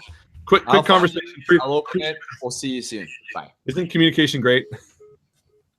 All right, so you find the sack, no problem. I turn to Jared. I say, we've got to open the sack. Harlan Guthrie, can you do a rule? And I'm going to open it? No, don't. If you open it, you know We from gotta experience open that elves have died from your opening it. So Harlan, do a roll. I mean, we gotta find it, not open it. A roll there. 5-5. Unfortunately, you're not familiar with the work of gnomes, but elvish work, you know that bags, your Christmas sack is made so that it can hold a great deal of presents and not be opened by anyone but you. Oh, cool. And usually there's a trigger, something that opens the bag for you, but you're not sure what a gnome would use to open the bag. What the fuck would a gnome use to open my Santa's bags? I have a solution. I take my hat and I curl it up real small. And I squeeze it through the top. And I say, Alex, put this on. Oh. And you see the bag almost shit a hat. I look around. Yeah, and I see this bag shitting a hat. And I immediately think, well, that must be the one that Harlan's in, because he used to do this when we were young. And I say, Alex, put on the hat. So I put the hat on. I bequeath upon you all the powers of Santa Claus. And you are now Santa Claus. And immediately, Alex, your stomach engrosses and your beard grows out and it's long and wispy and white. Oh. And you feel full of Santa's power. And you feel like if you open it. Santa? I'm so joyful. Ho, ho, ho. Ho, ho, ho, ho. Ho, ho, ho, ho. Where's my little Harlan? Oh, Harlan. Are you in the sack? Open this sack. I've been Santa for a year. You don't have to act like an asshole just because you're Santa. All right, I guess I'll let you out of the sack. Who's my little boy? And I open up the sack. What the fuck? I climb out and I go, all right, you're Santa now. Good luck. And as soon as you do, the loot that was in there turns into a key. Oh, I pick up No. the key. You have a key. Nice. Is the front door locked? As you go back out, you realize that the door is locked. Then I use the key. And it opens, and you're free to go into the last room. Nice. Well done, Chris. Good flashbacks or throwbacks. So I walk over to the last door with a gun on it. And I turn to Jarrett and Chris. Are you guys ready for this? I wasn't doing much in the last room at all. I just kind of watched the whole thing. You were there in spirit, my friend. I was, yeah. And I open the door as a song creeps out. And slowly I turn to the other guys and I say, all right, guys, let's do this. But the music suddenly stops. He's got the same speaker as me. Oh, shit. I walk in. Suddenly, the three of you step in, and you land in a chute, and you fall into a dark, mysterious room. And I turn to Jarrett and I say, Jarrett, we need to get that little fucking kid. You are now in a carnival-style funhouse. The Wet Bandits. Only in the sense that is a dark enclosed room. The walls are all plywood, pressboard, and painted black. There's no exit as far as you can see, except for the trapdoor in the ceiling from whence you fell. Standing in front of you is an oddly familiar building, just like a carnival-style funhouse. It has most things which look like the real thing, but you can tell that it is rebuilt from something that you recognize from your childhood. The address is 671 Lincoln Avenue. It's painted on a sign which stands mounted on a concrete block, oddly close to the building. Do my feelings feel any different? Do our motivations feel different all of a sudden? You look at the building as you hear the snow fall onto your nose, and there's this odd feeling in your gut. You look up to the top window and you see Justin with a Gag. a gag in his Got a mouth. ball gag? He's got a gag in his mouth. And David, he's in the next window and a ball gag in his mouth. Oh, but they're just silhouettes. Oh, shit. And they're moving ever so slightly guys, to a seemingly electronic motion. I recognize this. This is fucking Home Alone. We need to be really fucking smart here. Just then, you look up to the front door, and there is a small boy standing with yellow, glowing eyes and sharp fangs. And he says, "Hello!" I'm not afraid anymore. And he shoots a BB gun at you. Ow, fuck. Ping. Oh! God damn it, little kid. I'm I gonna am going to cut off your gonads and put I them am in gonna motor cut oil. out your tongue. And the you little- door slams, and you hear a bunch of little footsteps going up. All right. Here, you guys. Okay, I've seen do this. Okay, I've seen this movie. There's gonna be ice on the front porch. No, I don't believe that. And I start walking towards the front porch at full speed, focused on the kid. And I say, look, I don't think that's likely at all. Roll a d6. Because what's the fun of doing Home Alone if you're not going to do any of the traps? And I go full speed up the steps. Is there anybody in the Facebook just world fucking do that it. wants to make that a one? No, I want to take it. I A knew. reroll? Okay. Nope. You slip hard Fucking on no. some ice. Whoop. And you go sliding off the top step and land on your neck, breaking it slightly. And I walk beside him and I say, "See, I told you." And I walk Give by yourself- and I grab the door handle right away to open it up.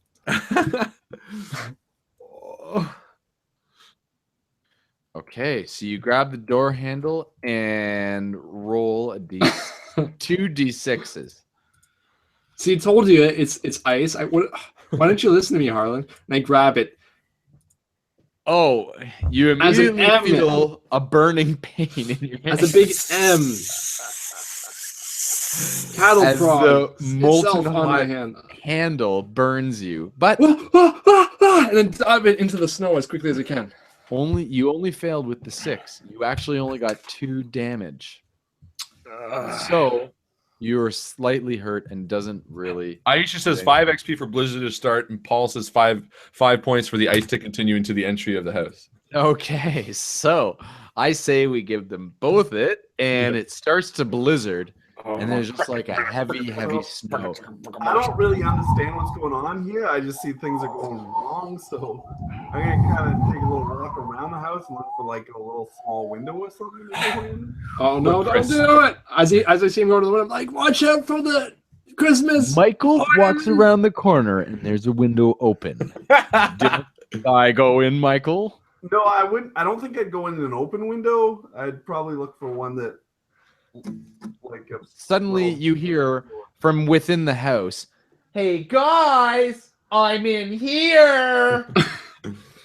And I As some stop, annoying boy. I stop for a second. I think, okay, how the fuck did they actually get in? And I say, I think they still had to fight through this. And I look to Chris and I say, I think we could still outsmart them. And I call a pizza. Oh yeah. I call the pizza. This is Little pizza. No, it's little Nero's, somethings. little Nero's. Little Nero's, yeah. Little Nero's, what can I get you? Yeah, I had a driver last night. He delivered about 15 pizzas for my family. Yeah, what's it to you? Can I get him to deliver another plain cheese pizza? Tell him to watch out for the statue. Tell him to watch out. No, I want him to hit the statue. All right. Fine then. I'll send him now. Just a plain cheese pizza. Plain cheese, please. All and right. maybe a Pepsi to go easy on. He's coming now. So the Nero's guys, they send a pizza.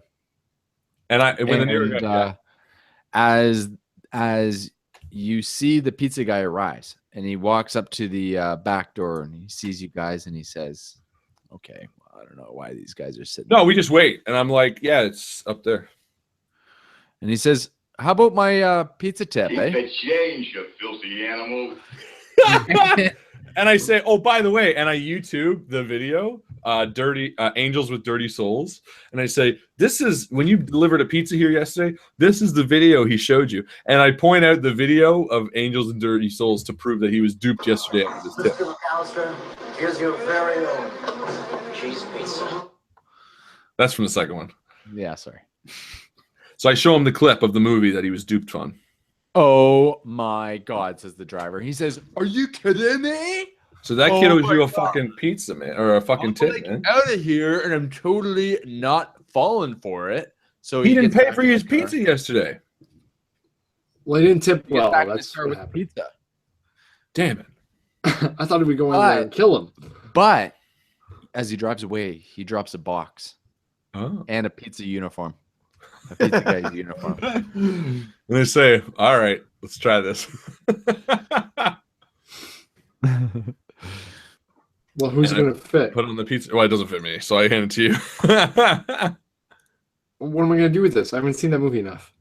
Oh, I Limwad. squeezed into the pizza uniform, and I very carefully walk up the stairs, and I knock. Little Nero's, You hot and hear- fresh. Leave you to the count of 10 to get your ugly, yellow, no good keister off my property. And then you hear someone light a bunch of firecrackers inside the door. And you hear, And I go, ah! And I drop the box at my feet, and I just wait. all of a sudden you see the door. And I'm standing there Open ready up. with my Yeah, crowbar. yeah, with a crowbar. Yeah. The door opens wide. And the minute the door opens, I put all my weight into it and swing the door back, crushing the kid against the back wall. You go flying into the kitchen, Oh, shit. and there's a small, yellow, beady-eyed, fanged child standing there, and he Okay. says, "Hello." Who's fanged? And he's got fangs. He looks Oh, exactly like shit. Kevin McAllister, but he's demonized. He says, "Hello." And he I say- points a BB gun at you and shoots. I start swinging my crowbar at him over and over again. Wham! Okay. Roll. What is a- Michael doing? Hold on. What's Jared doing? Yeah, my cat fucking screwed up the keyboard, and I got no idea where I am right now. Roll. I was looking for like a window or something to get into. Yeah, let him do that part. He's never seen it, so it's gonna be funny. Yeah, I've So never. you find a window, and it's unlatched, but it's closed. It's unlatched, but it's closed. It still seems a little sneaky to me, so I don't want to necessarily go in that way. And you hear from the top floor, and it's Justin and David, and they're Then I Those feel are like down. there's a sense of urgency, so I do go in. roll Against my a better judgment. 1-6. I can't, so let me take my. I got a 3. As you step into the window, you put your feet down to the floor, only to step on a bunch of broken Christmas bulbs. You take no Ow! damage. That fucking hurts. What a bastard! This You're guy wearing no is. damage. shoes, so it doesn't hurt whatsoever. Oh, he is wearing shoes. That's right. And you step into the room and you say to yourself, who leaves a bunch of broken bulbs on the floor? All of a sudden, all of the house lights begin to flicker on and off, making it harder for you guys to spot traps / danger. I'm gonna pull out my baby, So Harlan pulls out his baby. and I'm gonna use it. A baby be gone. It can be held or thrown. I'm gonna throw it at Kevin McAllister Demon, and it does 1d6 damage. And depending on it, let's see, a 6, which means it's a high roll, so it would be acidic vomit. Ah, lucky for you. I'm gonna roll a 6 as well, and I got a 6, and you got a 6. What'd you get? 6, and it goes to the attacker. So they negative each other out, and vomit gets all over the demon Kevin McAllister, and he's like, "Hello." And You little jerk. and you hear these voices. Les incompetents, les incompetents, les incompetents. You little what you creep. did, you little jerk. You little I'm going to jerk. feed you to my tarantula. And suddenly, Kevin McAllister, the demon child, falls to the floor, face down. Suddenly, as that happens, in through the back door walks a massive, bearded, bald man with a shovel, and he starts swinging it. And as he swings his shovel, he starts breaking down walls. So you better be prepared for a battle, because this is the Sandman, and he's here to salt you. To salt everybody. Well, he- I don't have any more The weapons. shovel slayer. 5-1 damage. Ooh. For who? He's the shovel slayer. Oh, what's 5-2-1 damage? He walks in. Harlan, you're in the room, Santa Claus. And where are you, Chris? Not Santa anymore. And Alex is here too. I was slaughtering the kid with my crowbar. Okay, so yeah, that's right. So you now hit a dead body, Keep going. and as the shovel slayer comes in, he breaks down walls. What do you do? I keep whacking at the dead Well, body. I just got a 15 XP from Aisha for an insta-kill weapon. So we'll find out real quick how this guy dies. With another blanket of filth. So I take the blanket which falls down from the sky and I say, With his depression, because he's never talked to his son in so many years. no, sad story, and we're going to kill him for it. And he said, and what's his name? The salt slinger? The shovel slayer. Shovel slayer, whatever. And I say, sorry, buddy, but it's over. And I take the blanket and I throw it over him. Roll. Okay. Oh, to throw it on? Roll a d6. 5. Don't you know it? As you throw the shit blanket onto the shovel slayer, out from the ground, from beneath the carnival ride that this is, jumps the shit beast from earlier, and What? he totally eats the Shovel Slayer. Beetlejuice style. Slams him into the ground. Yeah, exactly. Beetlejuice.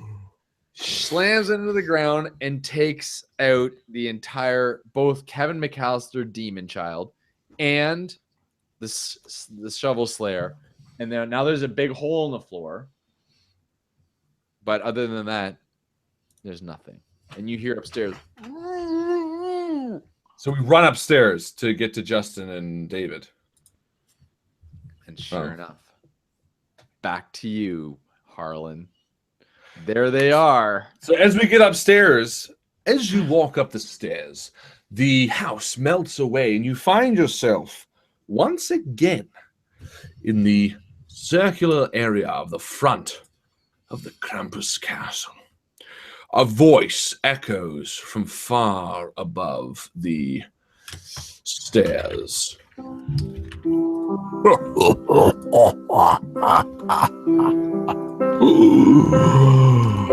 You defeated the rooms for now. You wish to find your friend Justin. You wish to find your friend David. Apparently, you do not know what you do. And the Krampus reaches up to an unknown location and brings down something which glows and floats in his hand like a fireball.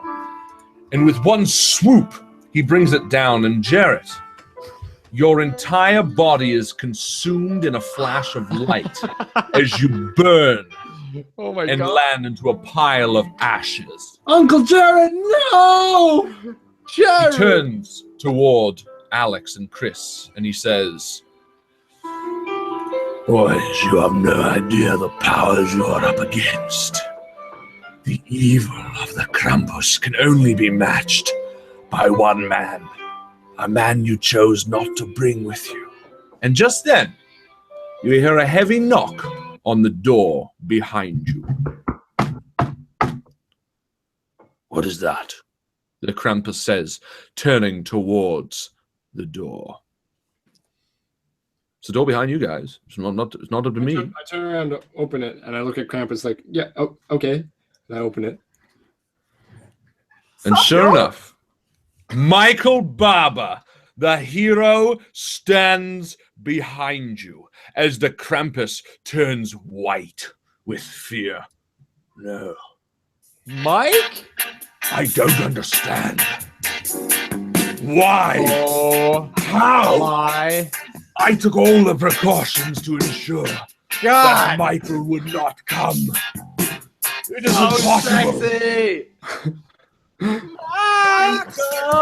And as Michael walks across the center stage, stripping his clothes as he does, the overwhelming, powerful, and sexual presence that is Michael overwhelms the power of the Krampus, who jumps down. Stop! He jumps down in front of you. No, this is not how it's meant to be. You cannot stop me. And as the Krampus reaches up, he removes a large mask covering his face. And for the first time in over a year, you see the face of a man you defeated last year. As the face of President-elect Donald Trump stands before you. Now listen, you think that you can kill me, and I know lots of things. You don't understand. I know lots of things. You think you don't. I know. I don't have to prove them, but there's a lot of things I know. And you think that you might understand that you can kill me and you can move on, and that's fine. But listen, I can come back as many times as I want because there's things I understand that you don't. Okay? Well, Mr. Trump, is it? Yeah, it's Trump. And listen, I'll tell you right now, I'm going to tell you what all this is about. The holidays, they've been terrible. What I needed right now was I needed Santa here. If you look in the basement, I got the Easter Bunny. I got everything locked up. And really, the only piece I was missing was Santa. And now I have him. And as he snaps his fingers, Harlan is brought up directly towards the sky and put into a cage above you. And now, if I'm being honest, my job is done, so there's not much else I need from you guys. Well, Mr. Trump, there is one thing I got to tell you. Oh, really? What is that? Because I know lots of things. You don't understand. There are things I understand. You know lots of things, and you can do most things better than anybody. And I got to give it to you. You are great at doing things better than anyone, except for this. And I punch him in the throat. Michael, yeah. And Donald Trump, President-elect Donald Trump, drops to all fours. All right, now listen, Trump. You got to bring it back. You know, because one thing that you're going to do better than anyone else is choke on your own vomit if you don't bring them back right now. No, you don't understand. And so I'll just knee him in the face. And you literally hit his lights. It doesn't matter. You can't do anything to me because listen, I have him, I have Santa, the one and true only Santa, up in that cage. So there's nothing that you can do to me. All right, so I will then grab him by the Trump handle. What's that? Grab him by the pussy. And squeeze, that's what I'm saying, the Trump handle, and squeeze him really tight. And every time you damage him, you realize that he just comes back because for whatever reason, he believes that he has Santa captured in the cage above. All right, we got one more shot at this. Are you ready for this, Trump? Bring it on. There's lots of things that you think you might know about me, but I promise you, I'm just not. gonna You hug don't. him. I'm just gonna hug him. I'm gonna be like, I'm so sorry. I misjudged you. And he takes a hug. He says, "That's not going to work again because that worked last year." And let me tell you right now, I have Santa. There's a lot that I understand that you don't understand, okay? I don't need to go to the Krampus security briefings. I don't need to do this. And as Alex begins to ho ho ho, Donald Trump's face turns slowly to him. Hold on, why are you ho ho hoing? You have no power here. No. But Santa's up there.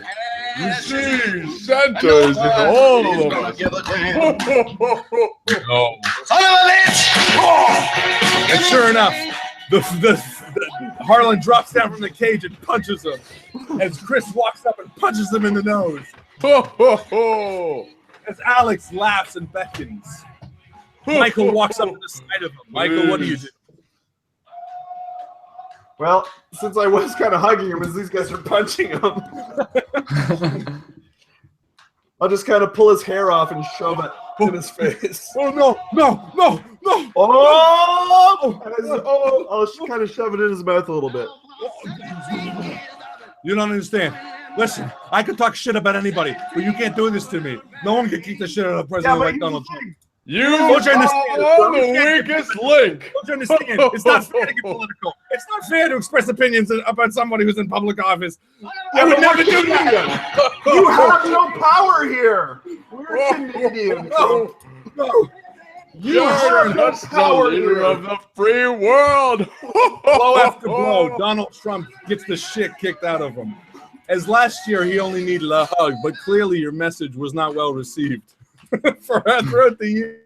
So I stomp on his face and I make sure that his face is no longer visual. And as Donald Trump sits down in a bloody beaten pool of his own filth, he looks up towards the four of you. You have no idea. I just wanted to make the world great again. And I figured getting all this stuff, and listen, I know lots of things. You got to understand that I read a lot. But if I got rid of everything, you know, the Easter Bunny and Santa Claus, and if I got rid of everybody, I figured that everyone would just want what's best for me. Powering off. And with that, Donald Trump shuts down.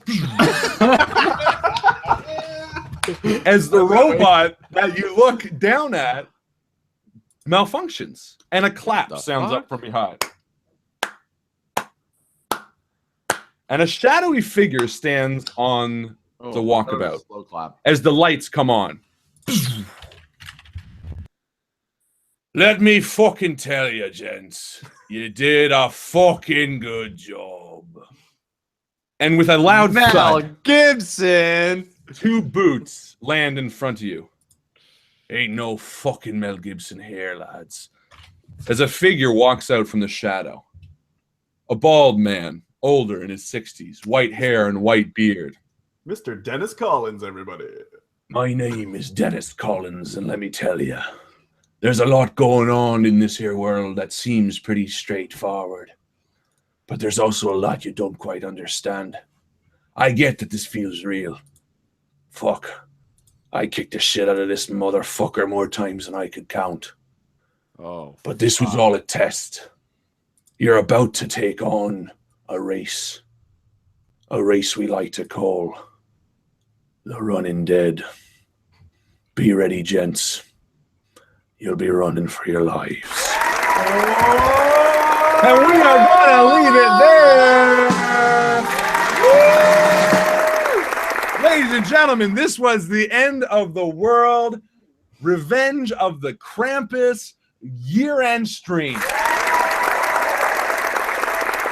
XP Extravaganza blowout. Man, this was a lot of craziness. We had a lot of wackiness going on here. I still have 1 shot left. Wow. Whew. That was the game. Give yourselves a round of applause, guys. You survived. Apparently, Alex didn't. Alex did not, yeah. But that's okay. He knew it was good for him. He got it while he could. So there you have it. Ladies and gentlemen, that is the end of the game. Oh, look, he is back. Woo! Ladies and gentlemen, this has been the end of the world. A lot of crazy silliness going on. A lot of recurring characters. We had Jarrett. We had a little bit of Lacey. We had Dennis. We had Mel Gibson, who will be coming back for sure. And a plethora of other characters of various shapes and sizes. This was, of course, super offensive. So, go ahead and expect those downvotes. I'm okay with that. Also, with a grain of salt. Oh, whatever. Also, we had a lot of fun doing this. Did you guys have fun? I had A lot of fun. I had a blast. It is a shame Mr. Justin Thomas James could not be with us here tonight. Of course, The Running Dead is his baby, and this is a wacky world, I think. Something to do with The Running Dead. Maybe that's canon. I don't know. Let's see what happens. Next week, we start Grimm. And Grimm is a very heavy role-playing game. It is a very dark and serious game. It is going to have a lot of twists and turns, a lot of puzzles and traps, a lot of thinking, I hope. It's going to be a solvable solution. I said to these guys, in the first episode, you could guess the right answer, but you won't be able to get enough pieces to make a conclusive answer until the end. So that is it from us. We've gone over time. You guys have a fantastic year. And that's it for me. Does anyone else have anything else? Been a great year, guys. Thank you for being with us. It's been a great Absolutely. year. Thank you.